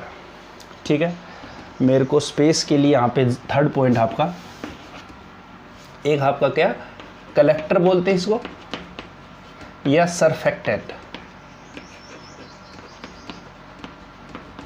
सरफेक्टेंट जैसे जेंथेट इसका एग्जाम्पल है, सोडियम इथाइल जेंथेट। कैसे काम करेगा इसके बारे में बात करेंगे आराम से एक बार।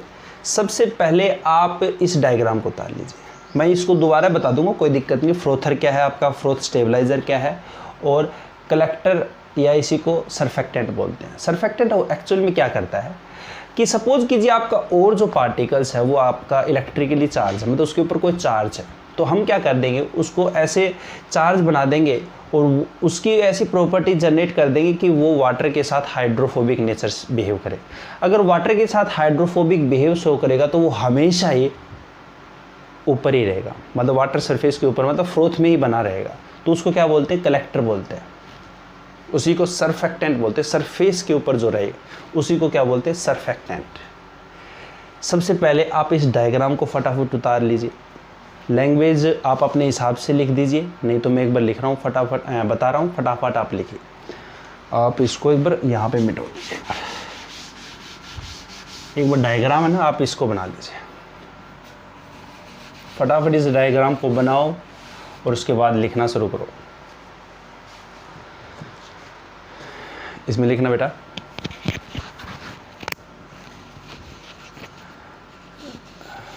इसमें लिखो बेटा, डायग्राम बना लिया ना आपने, इसमें लिखना in this method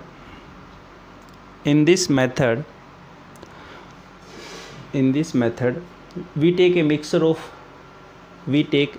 of ore and impurity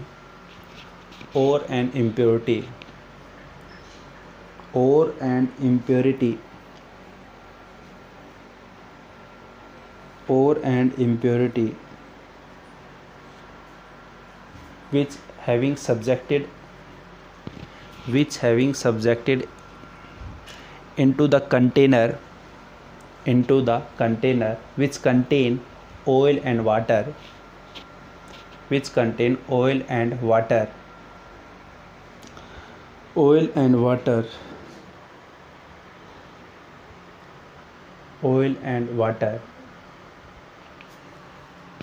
next line से लिखना oil having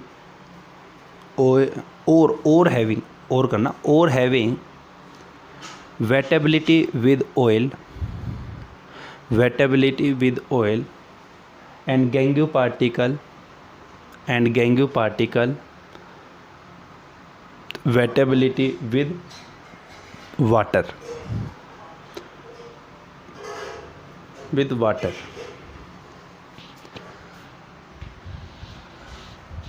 in container we continuously flow air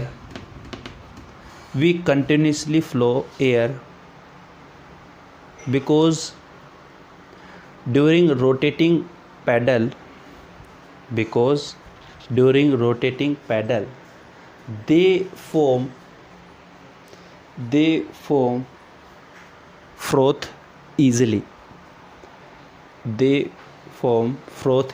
देखिए क्या कह रहा है कि कईयों के माइंड में आ रहा होगा सर इसमें एयर भी ब्लो होती है। बिल्कुल, आप अगर बकेट के अंदर एजिटेट करते हो हाथ तो उसमें एयर भी तो जा रही है ना। एयर क्या कर रही है, उस बबल्स के अंदर जा रही है।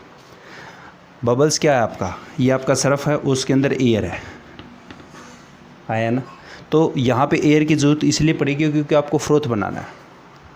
फ्रोथ जो है, अगर आप सपोज़ कीजिए अगर वैक्यूम आपके पास और उसमें आप अगर एजिटेट कर रहे हो तो आपका कोई भी फ्रोथ नहीं बनेगा। तो यहाँ पे सब सीधी सी बात है बेटा, फ्रोथ आपका एक्चुअली है क्या, एक आपका सरफ है और उसके अंदर एयर भरी हुई है। जैसे आप उन मेले के अंदर देखते हो एक शैम्पू होता है, उसको फूंक मारते तो गुब्बारे आपके निकलते हैं। तो उसमें क्या, गुब्बारे के अंदर जो बैलून बना आपका, तो उसके अंदर क्या एयर है। तो एयर एक्चुअल में क्या करती है, फ्रोथ बनाने के लिए काम में आती है। इसलिए हम कंटिन्यूसली एयर को ब्लो करते रहते हैं।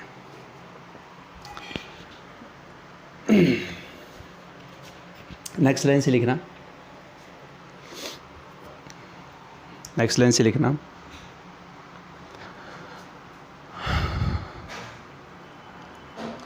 Due to wettability difference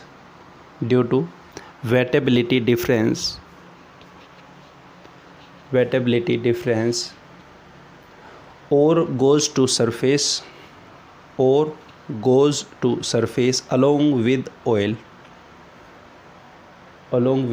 while impurity becomes suspended at the bottom of container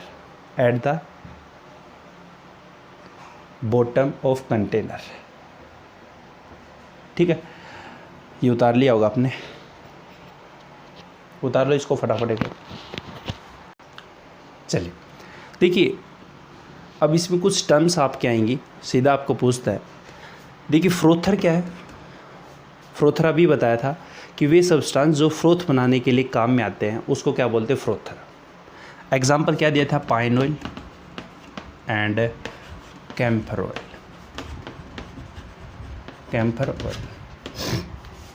इसमें लिखना the substance which help in making froth. The substance which help in making froth known as frother. Example लिख देना, pine oil and camphor oil.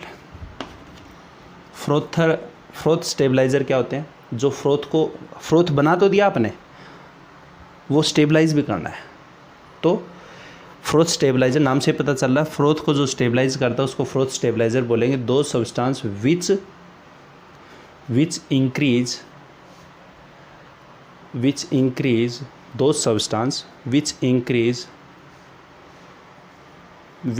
Increase life duration या life duration of froth known as froth stabiliser. Example क्या था आपका? एनेलिन and क्रीसोल। एनेलिन और क्रीसोल ये आपके example थे। कलेक्टर और सरफेक्टेंट होते क्या हैं? देखिए पहले इसको समझते हैं, फिर इसके बाद लिख लेना, आप अपने हिसाब से लिख लेना, मैं लिखवा दूँगा नहीं तो। देखिए ये आपका सरफेस के ऊपर क्या बन गए? फ्रोथ बन गए, बिल्कुल। ये आपके क्या बने? फ्रोथ बने। अब यहाँ पे क्या होता है कि आपके फ्रोथ क्या है कि आपके ऑयल के साथ और वाइल के साथ, दोनों के साथ इंटरेक्शन करते हैं। कई ऐसे फ्रोथ होते हैं, तो हम क्या करते हैं इसमें कि जैसे कुछ ऐसे सब्सटेंस ले लिए, जैसे मैंने यहाँ पे ले लिया जेंथेट। एग्जाम्पल है आपके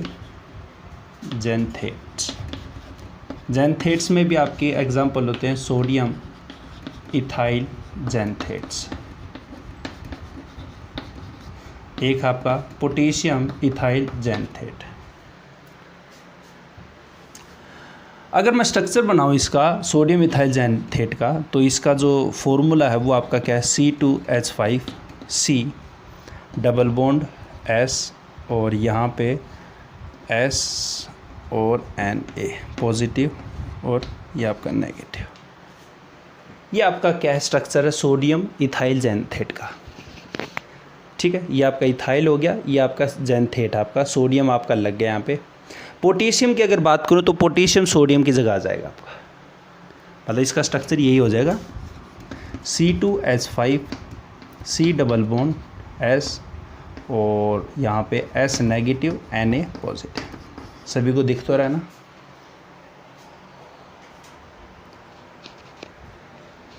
तो यहाँ पे क्या है बेटा? देखिए ऊपर वाली डेफिनेशन तो लिख दी होगी आपने। आपका C2H5 और C डबल बॉन्ड S और ये आपका नेगेटिव और ये आपका पॉजिटिव। देखिए ये आपका कैसा? पोलर नेचर का है, जबकि ये जो पोर्शन आपका कैसा? नॉन पोलर है। हाँ ये ना, ठीक है, ये आपका पोलर है, ये नॉन पोलर है। मैं इसको ऐसे दिखा सकता हूँ, ये कुछ ऐसा आपका पोलर पार्ट है और ये कैसा आपका? Non polar part. हाँ या ना? मतलब जो आपका ये सोडियम इथाइल जेंथेट है, इसका स्ट्रक्चर मैं ये ऐसे दिखा सकता हूँ कि इसका टेल पार्ट है जो कि हाइड्रोकार्बन से बना, और हाइड्रोकार्बन आपके कैसे होते हैं? नॉन पोलर होते हैं, और नॉन पोलर आपका नेचर है। आपका ये पोलर नेचर का है और इसका पोलर दिखा दिया। सपोज कीजिए आपका कोई और पार्टिकल्स है, ये आपका और है जो कि आपका क्या है? चार्ज नेचर का है। ठीक है, इसके ऊपर कोई चार्ज है और कोई चार्ज होगा तो सीधी सी बात, वो क्या करेगा? पोलर के साथ इंटरेक्शन करेगा, तो इसके साथ मतलब ये जो पोर्शन वो जुड़ जाएंगे।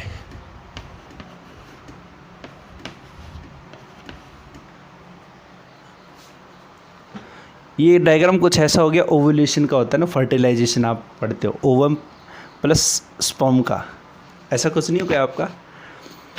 देखिए है क्या आपका? ये आपका और है और ये आपका क्या है? यहाँ पे सोडियम इथाइल जेंथेट है। ये इसका पोलर पार्ट चार्ज अगर आपका और चार्ज नेचर का है तो यहाँ पे लाइक डिजोल लाइक वाली प्रॉपर्टी लग जाएगी यहाँ पे, कि ये आपका क्या होगा? पोलर के साथ जुड़ जाएगा। और ये आपका कैसा पार्ट है? Non polar. ये आपका कैसा है? Non polar. और नॉन पोलर कैसे होते हैं बेटी? Hydrophobic.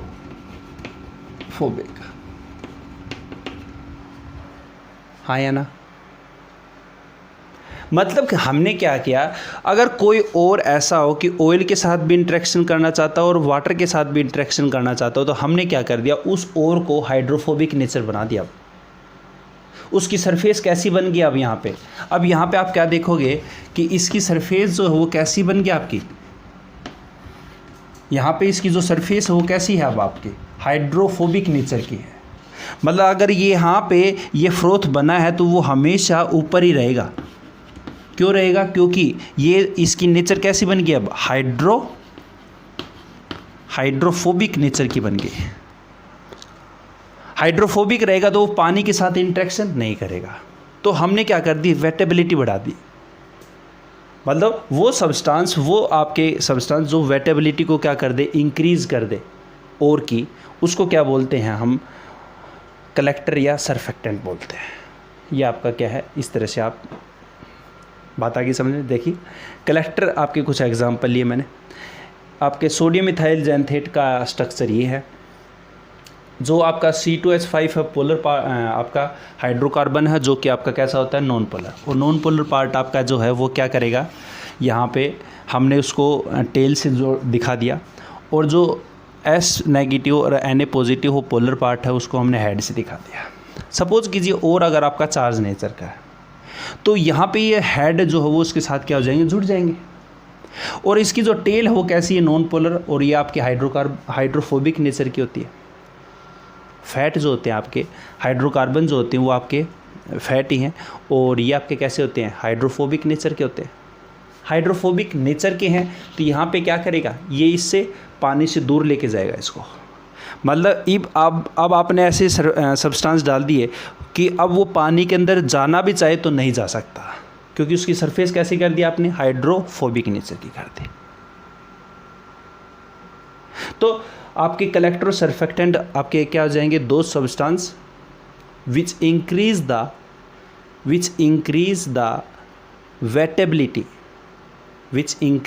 Wettability of ore known as surfactant या कलेक्टर। उसको क्या बोलते हैं, सरफेक्टेंट या कलेक्टर बोलते हैं। एग्जाम्पल जैंथेट हो गया, दो एग्जाम्पल एक दो इसमें, सोडियम इथाइल जैंथेट, पोटेशियम इथाइल जैंथेट। इसके डायग्राम बना दो ये फटाफट, ठीक है, फटाफट लिखो। अब एक लास्ट है आपका कि सपोज कीजिए आपके पास दो और ऐसे हैं, हमें उनको सेपरेट करना है, ठीक है। तो उस केस में हम क्या लेते हैं, उसमें डिपरसेंट यूज़ करते हैं। एक बार फटाफट इसको उतारिए, उसके बारे में बात करते हैं। चलिए, फोर्थ आपका डिपरसेंट है। होते क्या, नाम से पता चला डिपरसेंट। एक्चुअल में क्या है, देखिए कई ऐसे आपके पास मिक्सर में आ जाते हैं जिसमें आपके पास जो नेचुरली वो एक जगह पाए जाते हैं, जैसे जिंक सल्फाइड और आपका है लेड सल्फाइड। मैंने आपको इलेक्ट्रोस्टैटिक सेपरेशन में बताया था कि ये जो आपके ओर होते हैं वो नेचर में एक साथ पाए जाते हैं। अब नेचर में अगर एक साथ पाए जाएंगे तो मिक्सर करोगे उसमें भी एक साथ आएंगे, और एक साथ आएंगे तो हम इसको कैसे सेपरेट करें। अगर आप सिंपली अगर इसको यूज़ करते हो डिपरसेंट डाले बिना, तो ये दोनों ही आपके क्या बनाएंगे, फ्रोथ बना जाएंगे, ऊपर दोनों फ्रोथ आ जाएंगे। तो हम कैसे डिस्टिंग्विश करें यहाँ पे जिंक सल्फाइड और आपका लेड सल्फाइड को। देखिए होता क्या है कि जो मिक्सर पाए जाते हैं, जैसे सपोज कीजिए आपका एक मिक्सर है, उसमें X और Y कोई मेटल्स है, और है आपके कोई X की जो परसेंटेज है वो आपकी 98% है, और Y की जो परसेंटेज है वो 2% है। उस केस में हम 98% को क्या देंगे, प्रायोरिटी देंगे। तो ये आपका क्या हो जाएगा, और हो जाएगा, और 2% वाले क्या हो जाएगा, इम्प्योरिटी हो जाएगा, हाँ या ना। अगर इसी केस में अगर ऐसा हो कि Y आपका 98% हो जाए और यहाँ पे Z जो हो आपका क्या हो जाए, 2% हो जाए, तो इस केस में ये आपका और हो जाएगा और ये आपका क्या हो जाएगा, इम्प्योरिटी हो जाएगा, हाँ या ना। मतलब दोनों चीज़ मिल तो रही हैं पर परसेंटेज क्या उनकी डिफरेंट है। सॉरी, जिंक सल्फाइड और जो आपका लेड सल्फाइड है, सपोज कीजिए इसकी परसेंटेज क्या है, हाई है, और जिंक सल्फाइड की परसेंटेज है कम, लेस है। अब इसको सेपरेट करना है तो हम क्या करेंगे, जो डिप्रेसेंट यूज़ करते हैं वो यूज़ करते हैं aqueous sodium cyanide. Aqueous sodium cyanide करते क्या हैं, जो लेस वाला होता है उसको हम हटा देते हैं। क्या करेंगे कि जिंक सल्फाइड और रिएक्शन करेंगे सोडियम सल्फाइड के साथ, ठीक है। तो यहाँ पे आपका क्या बनेगा, यहाँ पे आपका कोऑर्डिनेशन कंपाउंड बनेगा, और कोऑर्डिनेशन कंपाउंड आपका Na2 और यहाँ पे Zn जिंक 4 ये आपका, और प्लस में आपका 2 सोडियम और बचे हैं और सल्फाइड बचा, तो सोडियम सल्फाइड ये आपका ये बचा है। मतलब सोडियम आपका यहाँ पे सोडियम टेट्रासाइनोजिंकेट इसका नाम है। क्या है, सोडियम टेट्रासाइनोजिंकेट सेकेंड, ये इसका नाम है। क्योंकि कोऑर्डिनेशन कंपाउंड के ऊपर अगर नेगेटिव चार्ज आ जाता है तो उस पर आपका 8 लग जाता है, ठीक है। इसके रूल मैं आपको बता दूंगा, कोई दिक्कत नहीं है, ये इसका नाम है।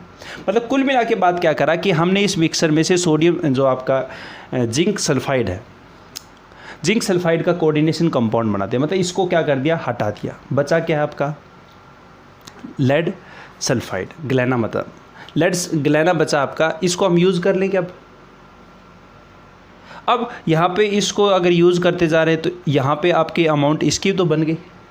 तो हम क्या करेंगे कि इस डिप्रेसेंट की डेफिनेशन अगर लिखना चाहो तो क्या लिख सकते हो कि डिप्रेसेंट वे सब्सटेंस होते हैं जो कि किसी भी और की फ्लोटेशन को बढ़ा सकते हैं, घटा सकते हैं। मतलब यहाँ पे इसकी फ्लोटेशन जो है वो घटा दी, जबकि इसकी क्या फ्लोटेशन बढ़ा दी। भाई अगर ये पार्टिसिपेट नहीं करेगा तो ऑटोमेटिक इसकी फ्लोटेशन जो फ्लोटेशन वो क्या होगी, घट गई, जबकि ये क्या बनेगा, फ्रोथ बनेगा। तो हम क्या कह सकते हैं कि दो सब्सटेंस विच इंक्रीज और डिक्रीज फ्रोथ फ्लोटेशन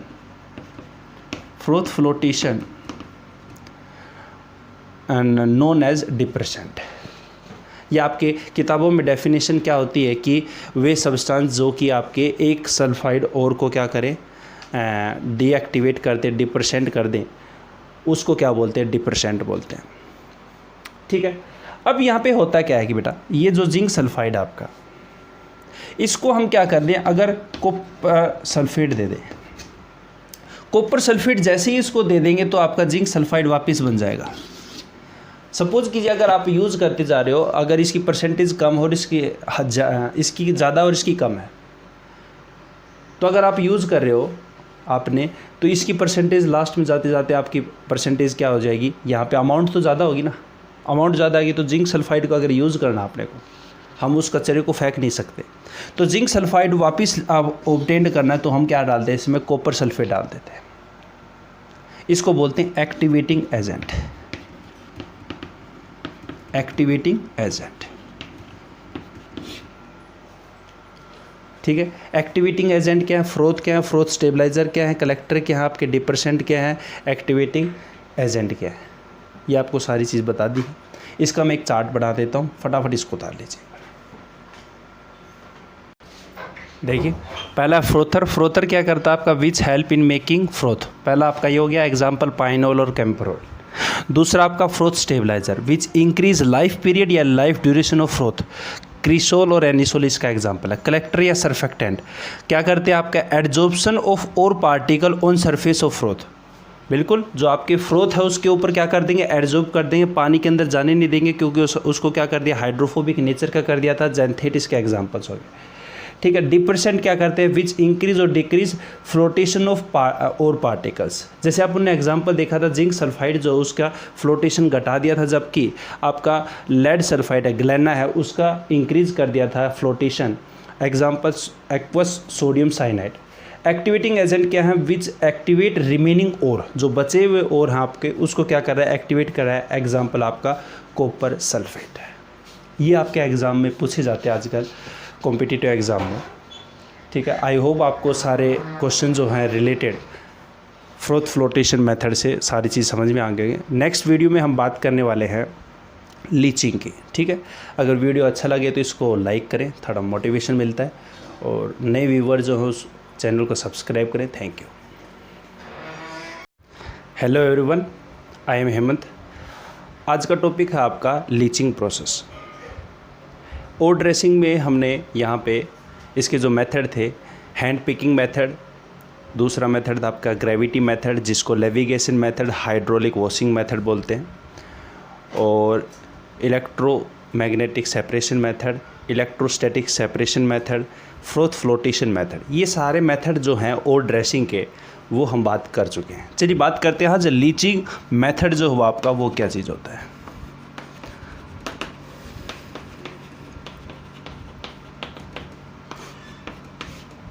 देखिए लीचिंग मेथड जो हो बेसिकली आपका क्या चीज़ है। सबसे पहले वही किस ओर के लिए काम में आएगा और क्या इसका प्रिंसिपल है, पहले वो बात करते हैं, फिर धीरे धीरे इसमें चलते हैं क्या क्या चीज़ें हैं। देखिए सबसे पहले बात करते हैं कौन से ओर के लिए काम में आता है। ये आपका ऑक्साइड ओर और सल्फाइड ओर, इनके लिए काम में आता है। यूजुअली हम कह सकते हैं कि ऑक्साइड ओर और सल्फाइड ओर जो आपके, उनके लिए ये मेथड जो वो आपका काम में आता है। इसके साथ साथ ये आपका जो नेटिव मेटल्स होती हैं, नेटिव मेटल कौन सी होती हैं, जो मेटल फ्री स्टेट में पाई जाती है, मतलब कंबाइंड स्टेट में ना पाई जाए। जैसे आपका सिल्वर आपका सल्फाइड है। सल्फाइड क्या है, कंबाइंड स्टेट आपकी। कोई भी आपका मेटल कार्बोनेट है, मेटल आपका यहाँ पे ऑक्साइड है, जैसे Al2O3 है, ये आपका क्या बॉक्साइड ओर है। एल्यूमिनियम का ओर आपका, तो ये कंबाइंड स्टेट है। अगर फ्री स्टेट हो तो उसको बोलते हैं नेटिव मेटल। नेटिव मेटल में आपका कौन सा है, Ag है और Au है। Ag मतलब सिल्वर और Au मतलब गोल्ड है। तो लीचिंग प्रोसेस जो वो आपका ऑक्साइड ओर और सल्फाइड ओर के लिए काम में आता है, और नेटिव मेटल जो आपके प्रीशियस मेटल हैं सिल्वर और गोल्ड के लिए काम में आता है। पहली बात तो आपकी होगी। दूसरी बात है इसका प्रिंसिपल, किस सिद्धांत के ऊपर ये काम करता है। अगर बात करें हम लीचिंग प्रोसेस जो है, वो लीचिंग प्रोसेस बेसिकली आपका ये हम इसमें क्या करेंगे कि केमिकल के साथ रिएक्शन करवाएंगे और जो है उसको सोल्यूबल बना देंगे, जबकि इम्प्योरिटी है उसको हम क्या कर देंगे, इनसोल्यूबल ही रखेंगे। मतलब आपको पता है हम ओर ड्रेसिंग में बेसिकली क्या कर रहे हैं कि ओर में जो प्रेजेंट इम्प्योरिटी उसको रिमूव कर रहे हैं। मतलब the removal of gangue particle from ore known as ore dressing beneficiation process, ये इसी को हम क्या बोल रहे हैं, कंसंट्रेशन ऑफ ओर। तो यहाँ पे जो प्रिंसिपल हो बेसिकली क्या है कि डिफरेंस इन बिटवीन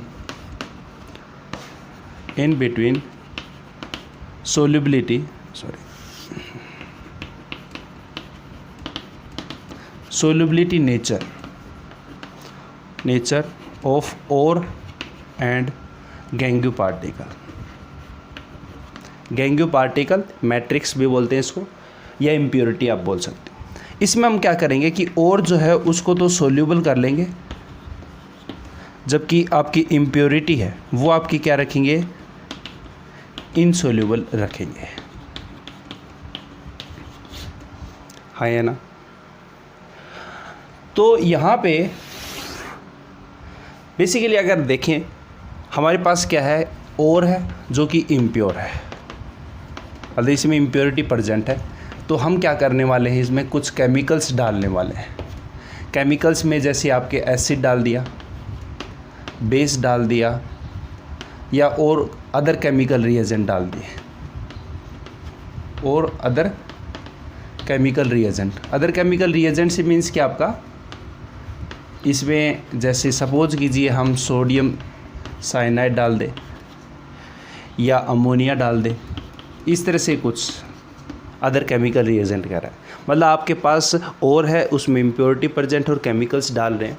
ये केमिकल्स क्या करेंगे, इस ओर को सोल्यूबल बना देंगे, ओर को क्या कर देंगे, सोल्यूबल कर देंगे, जबकि यहाँ पे जो इम्प्योरिटी है उसको क्या रखेंगे, इनसोल्यूबल रखेंगे। देखिए कहने का अर्थ क्या है कि सपोज कीजिए आपके पास 2 गिलास हैं, दोनों के अंदर पानी है। एक के अंदर मैंने चीनी डाल दी या नमक डाल दिया, और दूसरे के अंदर मैंने क्या डाल दिया, रेत डाल दिया। दोनों को मिलाया मैंने, ठीक है। तो सीधी सी बात क्या है कि चीनी जो है, नमक है, वो आपकी डिज़ोल्व हो जाएगी पानी के अंदर। अगर उसको छाननी के अंदर से छानोगे तो आपको पता है कि सारा क्या हो जाएगा, चीनी जो है, नमक है, वो पानी के साथ क्या हो जाएगा, चला जाएगा। और जो इसमें इम्प्योरिटी प्रेजेंट होगी, जैसे रेत है, रेत को अगर छानोगे तो रेत आपका ऊपर रह जाएगा, कंकर हैं आपके कुछ भी। तो इस तरह से हम करने वाले हैं कि एक जो आपका पार्टिकल्स है, इम्प्योरिटी है, वो आपका डिज़ोल्व नहीं होगा। डिज़ोल्व नहीं होगा तो वो केमिकल के साथ नहीं जाएगा और छानने के ऊपर रह जाएगा। हमें यही तो करना है, और इम्प्योरिटी को क्या करना है, अलग करना है। केमिकल की सहायता से और इम्प्योरिटी को अगर हम अलग करते हैं, उसी को क्या बोलते हैं हम, लीचिंग प्रोसेस। देखिए अभी तक जो मेथड पढ़े हैं अपन ने, उसमें फिजिकली प्रोसेस लग रहे हैं। ग्रेविटी मेथड में सिंपल पानी डाल रहे हैं, और यहाँ पे अगर देखें तो वहाँ पे क्या हो रहा है, आपका ग्रेविटी का मेन रोल है वहाँ पे। अगर इलेक्ट्रोमैग्नेटिक देखें तो उसमें मैग्नेटिक फील्ड लग रहा है। इलेक्ट्रोस्टैटिक प्रोसेस में देखें तो इलेक्ट्रिक फील्ड लग रहा है। फ्लोटेशन में मैकेनिकल फोर्स लग रहा है एक तरीके से, उसमें हम फ्रोथ बना रहे हैं। फ्रोथ उसमें डाल रहे हैं, फ्रोथर डाल रहे हैं, फ्रोथ स्टेबलाइजर डाल रहे हैं, कलेक्टर डाल रहे हैं, डिप्रेसेंट डाल रहे हैं, एक्टिवेटिंग एजेंट डाल रहे हैं, वो सारी चीज़ अपन डाल रहे हैं। यहाँ पे हम केमिकल्स ले रहे हैं और केमिकल की सहायता से और इम्प्योरिटी को क्या कर रहे हैं, डिस्टिंग्विश कर रहे हैं। इस प्रोसेस को क्या बोलते हैं, लीचिंग प्रोसेस। ठीक है, फटाफट एक बार राइट डाउन करिए इसको। चलिए बात करेंगे अब 2 एग्जाम्पल लेके कि कैसे लीचिंग मेथड आपका काम करेगा। एग्ज़ाम्पल अगर अपन लें यहाँ पे, तो पहला एग्ज़ाम्पल आपका लेंगे हम एल्यूमिनियम का, जो कि आपका पूछा जाता है एग्ज़ाम में। तो लीचिंग किस में करेंगे अपन, लीचिंग फॉर बॉक्साइड और, ये ऐसे कर लेते हैं,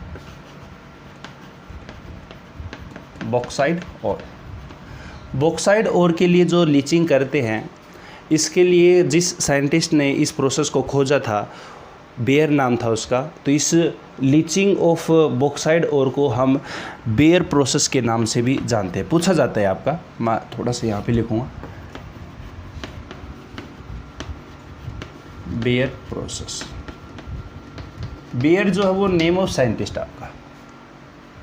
ठीक है, दूसरा जो प्रोसेस है आपका जो पूछा जाता है और काफ़ी इम्पोर्टेंट भी है, दोनों इम्पोर्टेंट हैं। अगर इम्पोर्टेंस की बात करूँ तो आपका सेकंड वाला ज़्यादा इम्पोर्टेंट है और फिर फर्स्ट वाला है।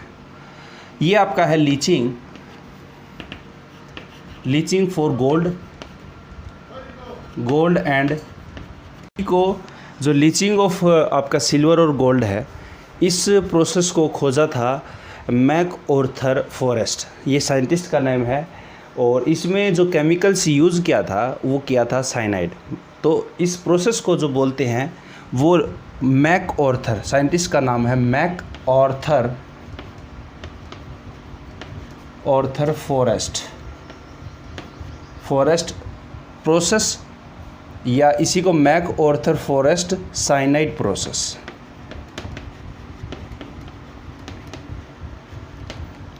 ठीक है, इसी को साइनाइड प्रोसेस के नाम से भी जानते हैं। सीबीएसई ने पूछ रखा क्वेश्चन है, साइनाइड प्रोसेस। ठीक है, आपका सिल्वर और गोल्ड के लिए साइनाइड प्रोसेस कैसे काम करता है, साइनाइड प्रोसेस सिंपल आपको बता दिया। देखिए इसमें काम क्या करेगा, आपका जो ओर है वो अभी बताया मैंने, जो कि आपका इम्प्योर है, और उसमें हम क्या करेंगे, केमिकल रिएजेंट लेंगे और इस ओर को हम क्या कर लेंगे, सोल्यूबल कॉम्प्लेक्स बना लेंगे। क्या बना लेंगे, सोल्यूबल कॉम्प्लेक्स। और जो इम्प्योरिटी रह जाएगी वो कैसी रह जाएगी, इनसोल्यूबल रह जाएगी। कैसी रह जाएगी बेटा, इनसोल्यूबल रह जाएगी आपकी, और उसको हम बाद में क्या कर लेंगे, फ़िल्टर कर लेंगे। ठीक है, जैसे मैं यहाँ पे बताता हूँ आपको। जैसे आपका Al2O3 है, एक बार इसको उतार लो, एक बार रुको, एक बार Al2O3 है जो कि बॉक्साइड और है, जो कि आपका इम्प्योर नेचर का है। ठीक है, और इसको हमने क्या किया, केमिकल रिएजेंट दे दिया। केमिकल रिएजेंट में एसिड ले सकते हो, बेस ले सकते हो। तो यहाँ पे आपका क्या हो गया, बेस हो गया। ठीक है, और इसको एक्वस बनाने के लिए हम वाटर ले लेते हैं। तो याद कैसे रखोगे, देखो बॉक्साइड और कितना है 1, NaOH कितना 2 और वाटर कितना 3, तो 1 2 और 3 मोल तो याद हो गया आपके। पहले और लेंगे, और के साथ जो भी आपके केमिकल रिएजेंट है उसको अपन एक्वस बनाने के लिए क्या लेते हैं, वाटर लेते हैं। ठीक है, अब यहाँ पे हम क्या करेंगे, टेम्परेचर लेंगे और टेम्परेचर आपका 473 से लेके 573 केल्विन के बीच में होगा आपका। और प्रेशर की अगर बात करूँ, प्रेशर भी आपको थोड़ा सा ध्यान में रखना है। प्रेशर जो हुआ आपका 35 से लेके 36 बार तक होगा।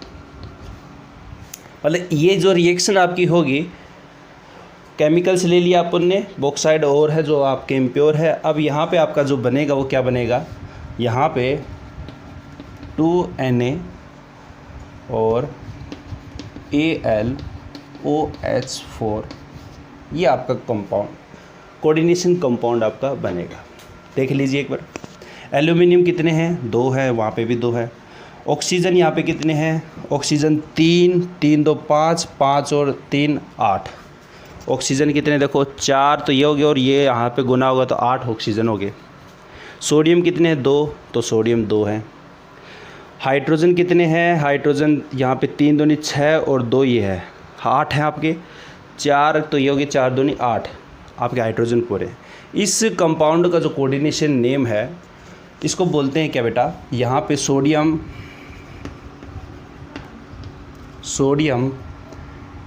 टेट्रा हाइड्रोक्सो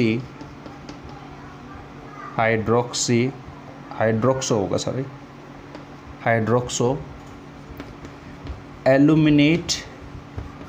8 कब यूज़ करते हैं, जब कोऑर्डिनेशन कंपाउंड के ऊपर नेगेटिव चार्ज हो। एल्यूमिनेट थर्ड, ये इसका नाम हो जाएगा, जो कि आपका कैसा है, सोल्यूबल नेचर का है। ये आपका कैसा है बेटा, सोल्यूबल नेचर का। देख रहे हैं सभी को। तो यहाँ पे इसको हमने क्या कर दिया, सोल्यूबल कर दिया, और जो इसके अंदर इम्प्योरिटी प्रेजेंट थी उसको क्या हो गया आपका, इनसोल्यूबल नेचर का है। सिलिका जो आपका सिलिशियस जो आपकी इम्प्योरिटी रेत है, SiO2 वो आपकी कैसी है, इनसोल्यूबल नेचर की है।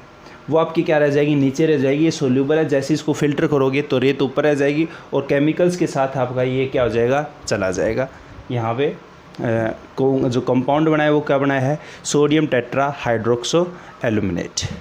ठीक है, फटाफट एक बार इसको उतारिए। ठीक है, थोड़ा सा आपको आइडिया बताया है कैसे आपका सोल्यूबल कॉम्प्लेक्स बनेगा। चलिए इसको डिटेल में अब देखते हैं। पहला आपका लीचिंग ऑफ बॉक्साइड है, हेडिंग लिख देना, leaching for bauxite.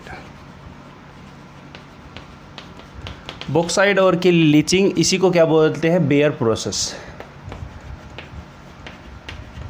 Bear process करते क्या है इसमें,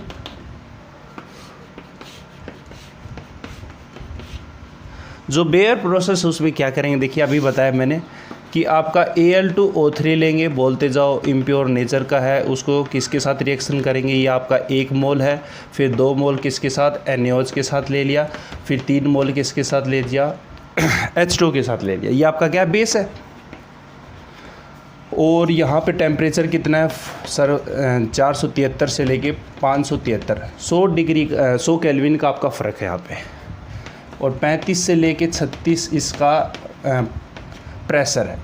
और जो कॉम्प्लेक्स बना था 2NaAlOH4, ये आपका कॉम्प्लेक्स बना था जो कि आपका sodium tetra hydroxy aluminate third इसका नाम था, जो कि आपका कैसा सोल्यूबल नेचर का है।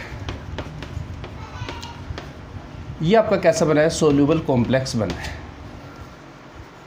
ठीक है, इम्प्योरिटी आपकी रहेगी। अब इसको क्या करेंगे फर्दर, इस कॉम्प्लेक्स को हम क्या करेंगे, आगे सोल्व करेंगे। इसको क्या करने वाले हैं, ये जो आपका कंपाउंड है, आपका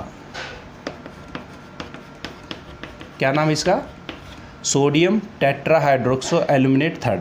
इसको हम क्या करेंगे, इसकी पीएच को रिड्यूस करेंगे। चाहे इसको पीएच रिड्यूस करने के लिए हम क्या कर सकते हैं, इसको डाइल्यूशन कर दो या फिर CO2 के साथ रिएक्शन करवा दो।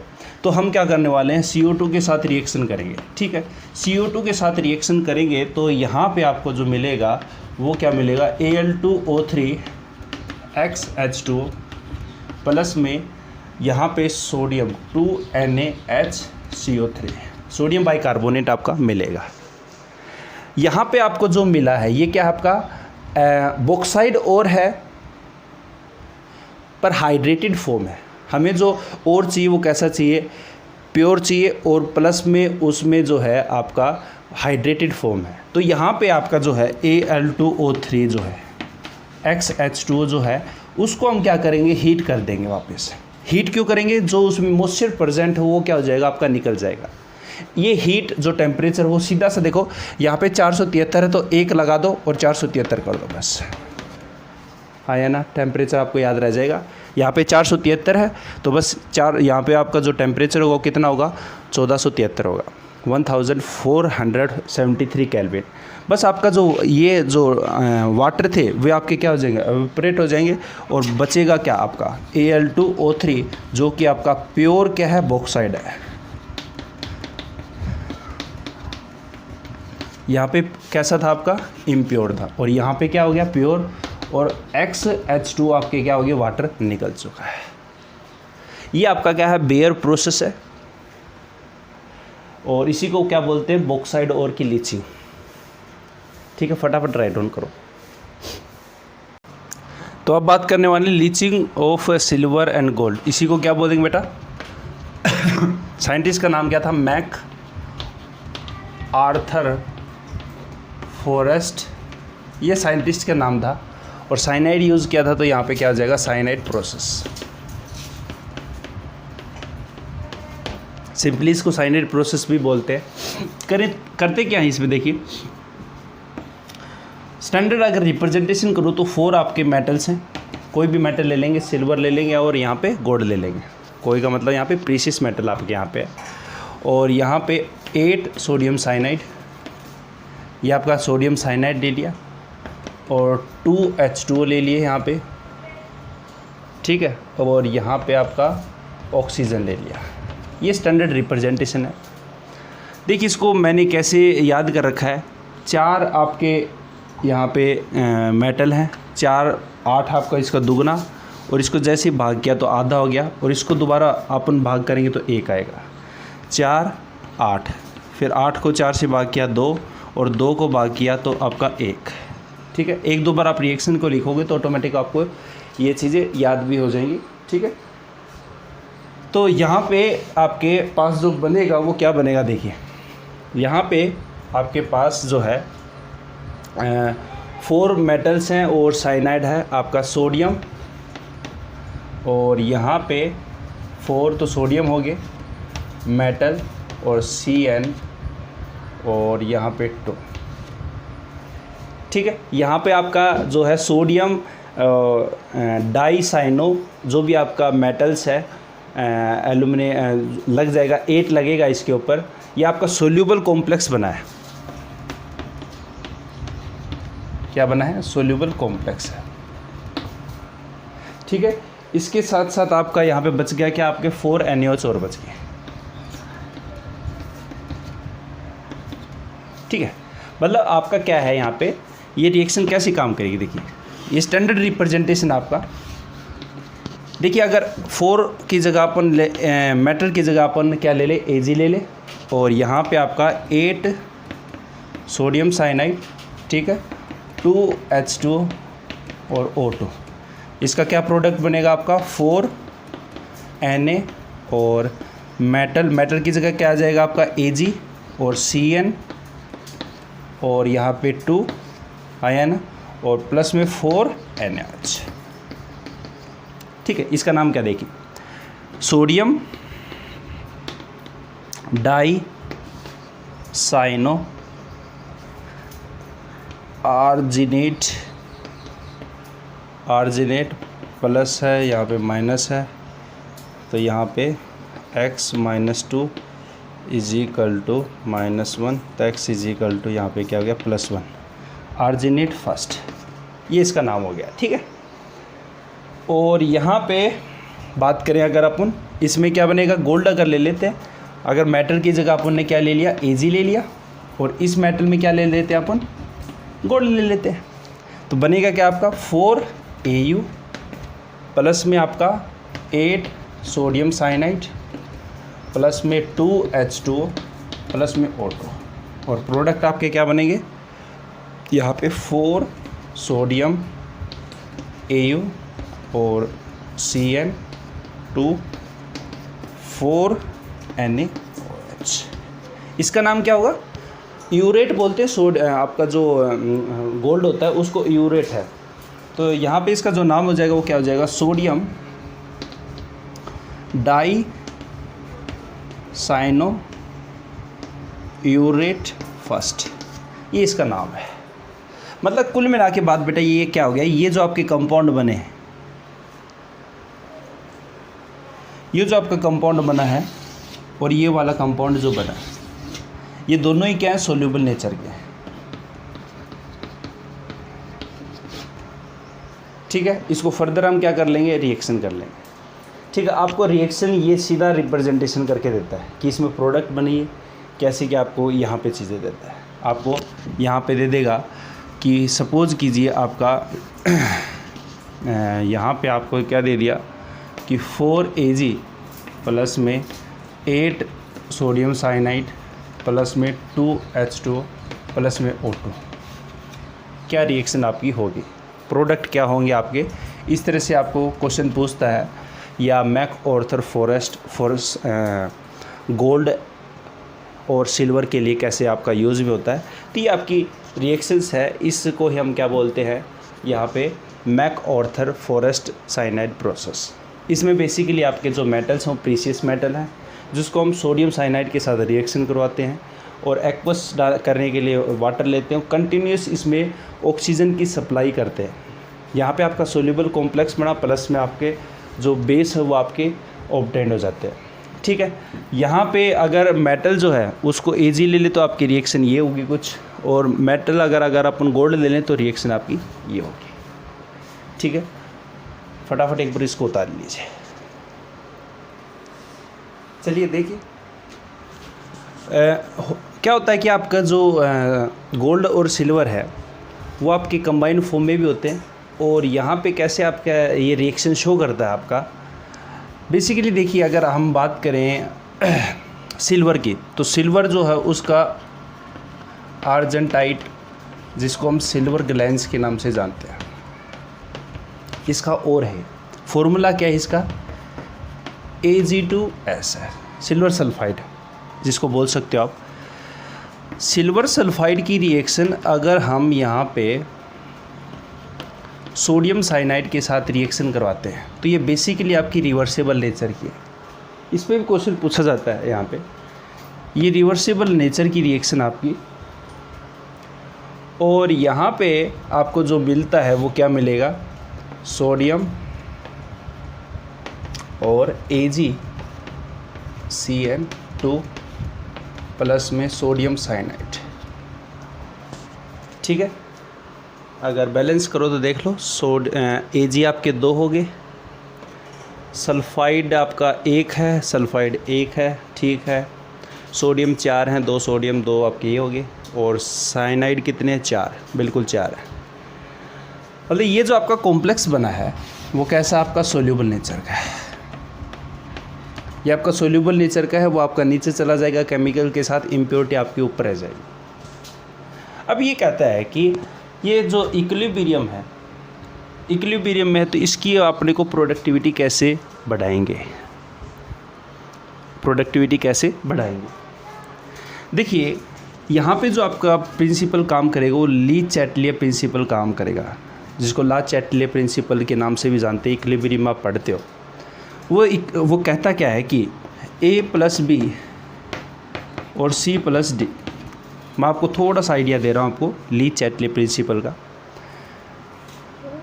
ली चैटलियर प्रिंसिपल जो बेसिकली वो क्या कहता है कि आपका इक्विलिब्रियम उस साइड शिफ्ट में होगा जिससे आपका इफ़ेक्ट जो है वो कम हो सके। जैसे मैंने यहाँ पे थप्पड़ लगाया सपोज कीजिए किसी के, तो उस थप्पड़ के इफ़ेक्ट को कम करने के लिए वो क्या होगा? पीछे की साइड होगा, बिल्कुल।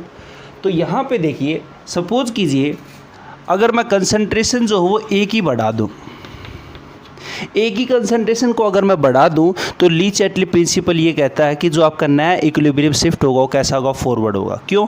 ताकि वो क्या कर सके, COD की कंसंट्रेशन को बढ़ा सके। तो यहाँ पे जो नया इक्विलिब्रियम होगा वो A+B और फॉरवर्ड डायरेक्शन में आपका शिफ्ट होगा। अगर सपोज कीजिए हम यहाँ पे क्या करें, D की कंसंट्रेशन को घटा देते हैं, D की कंसंट्रेशन क्या करें, घटा रहे हैं। तो D की कंसंट्रेशन अगर घटा रहे हैं तो आपका जो नया इक्विलिब्रियम हो किस साइड शिफ्ट होगा, बोलिए। तो यहाँ पे अगर अपन इसको बार बार यूज़ करते जा रहे हैं तो आपकी प्रोडक्टिविटी आपका यहाँ पे कम हो रहा है। देखिए यहाँ पे हम बढ़ा रहे थे, ए को अगर बढ़ा रहे थे तो फॉरवर्ड हो रहा था, ए को अगर घटा रहे तो बैकवर्ड होगा। यही कंडीशन आपकी डी की साइड भी लगेगी। डी की अगर आप कंसंट्रेशन अगर घटा देते हैं तो जो नया इक्विलिब्रियम शिफ्ट होगा किस साइड होगा, बैकवर्ड शिफ्ट होगा। किस साइड शिफ्ट होगा, बैकवर्ड साइड शिफ्ट होगा। सॉरी, डिक्रीज़ किया तो फॉरवर्ड ही होगा। ठीक है, क्योंकि इसका अगर इफ़ेक्ट कम करना है तो हम क्या करेंगे, जो आपका नया इक्विलिब्रियम शिफ्ट होगा वो क्या होगा, आपका आगे की साइड शिफ्ट होगा। मतलब आप ये मान लीजिए कि यहाँ पे अगर कंसंट्रेशन ज़्यादा है तो यहाँ पे इस साइड होने का मतलब क्या है, इक्विलिब्रियम का शिफ्ट करने का, वो जो बढ़ा हुआ अमाउंट वो क्या कर देगा, आगे की साइड शिफ्ट कर देगा। और अगर सपोज कीजिए इस अमाउंट को अगर कम कर रहे हैं तो एक रिएक्शन क्या करेगी, अपने आप को इस तरह से एडजस्ट करेगी ताकि इसकी जो कमी है उसको पूर्ति कर सके। अगर इसको कम कर रहे हैं तो रिएक्शन क्या कर लेगी, बैकवर्ड कर लेगी। इसी तरह से डी के केस में है, डी की कंसंट्रेशन अगर आप बढ़ा दोगे तो बढ़ी हुई चीज़ को क्या कर देगा, बैकवर्ड कर देगा, मतलब इस साइड शिफ्ट कर देगा। और अगर आप डी की कंसंट्रेशन को घटा रहे हो तो वो क्या कर रखेगा, फॉरवर्ड डायरेक्शन में शिफ्ट करके रखेगा। तो यहाँ पे हम क्या करते हैं, ये जो कंसंट्रेशन आपकी किसकी concentration, sodium cyanide, sodium cyanide की कंसंट्रेशन को कंज्यूम करते रहते हैं। मतलब इसकी कंसंट्रेशन को हम क्या करते रहते हैं, डिक्रीज़ करते रहते हैं, जिसके कारण जो न्यू इक्विलिब्रियम है आपका वो किस साइड शिफ्ट होगा, आपका फॉरवर्ड डायरेक्शन में शिफ्ट होगा। फॉरवर्ड डायरेक्शन का शिफ्ट मतलब होने का मतलब ये है कि इसकी प्रोडक्टिविटी हम क्या कर रहे हैं, बढ़ा रहे हैं। क्योंकि यहाँ पे दोनों ही ये क्या होगी, रिएक्टेंट और प्रोडक्ट इक्विलिब्रियम में स्टेबलाइज हो गए और हमें क्या करना है, इसकी प्रोडक्टिविटी बढ़ानी है। और प्रोडक्टिविटी बढ़ानी है तो हमने क्या किया कि सोडियम साइनाइड जो बना है उस सोडियम साइनाइड को क्या करो, सोडियम सल्फेट में चेंज कर दो। मतलब जो आपका सोडियम साइनाइड है उसको हम क्या कर देते हैं, सोडियम सल्फेट के अंदर चेंज करते रहते हैं बार बार, जिसके कारण यहाँ पे ये कंसंट्रेशन घटती रहती है, घटती रहेगी। तो आपकी डी की कंसंट्रेशन घट रही है तो आपका नया इक्विलिब्रियम की साइड शिफ्ट रहेगा, फॉरवर्ड डायरेक्शन में शिफ्ट रहेगा, जिसके कारण इसकी प्रोडक्टिविटी क्या होती रहेगी, बढ़ती रहेगी। अगर यहाँ पे रिएक्शन की अगर बात करूँ मैं तो सोडियम साइनाइड है आपका, और यहाँ पे किसके साथ रिएक्शन कर रहे हैं, H2O के साथ रिएक्शन कर रहे हैं, ऑक्सीजन के साथ रिएक्शन कर रहे हैं। सोडियम आपका सल्फेट बनेगा, NaOH होगा और ऑक्सीजन सल्फाइड होगा। ये आपका रिएक्शन हो गया एक्चुअल में। ये जो मैंने दिखाई है रिएक्शन आपका, ये एक्चुअल में रिएक्शन आपकी कुछ इस तरह से होगी आपकी कि सोडियम सल्फाइड जो चेंज किस में हो रहा है, सोडियम सल्फेट में चेंज हो रहा है, ताकि हम इस की कंसंट्रेशन को घटाते रहें और नया इक्विलिब्रियम आपको फॉरवर्ड डायरेक्शन में क्या होता रहे, शिफ्ट होता रहे। इसको बैलेंस करना है तो इसके मोल्स मैं बैलेंस कर देता हूँ, 4 और 2 5 2 4 2 4 और 2, ये आपके यहाँ पे बैलेंस हो गया। ठीक है, आई होप आपको लीचिंग प्रोसेस जो वो सारा समझ में आ गया होगा, कैसे आपका बेयर प्रोसेस है, मैकआर्थर फोरेस्ट कैसे काम करता है। यहाँ पे इसकी कंसंट्रेशन को अगर बढ़ाना है तो ली चैटली प्रिंसिपल अपने को क्या करना पड़ेगा, अप्लाई करना पड़ेगा। ली चैटली प्रिंसिपल एक बार दोबारा देख लीजिए। यहाँ पे आपकी जो रिएक्शन है वो किसके लिए, ली चैटली प्रिंसिपल बेसिकली इक्विलिब्रियम के लिए काम करता है।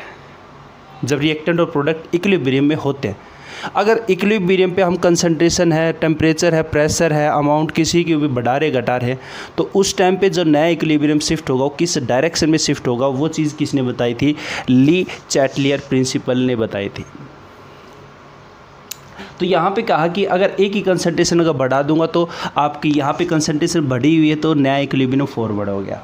एक ही कंसंट्रेशन घटा दूंगा तो नया इक्विलिब्रियम बैकवर्ड हो गया।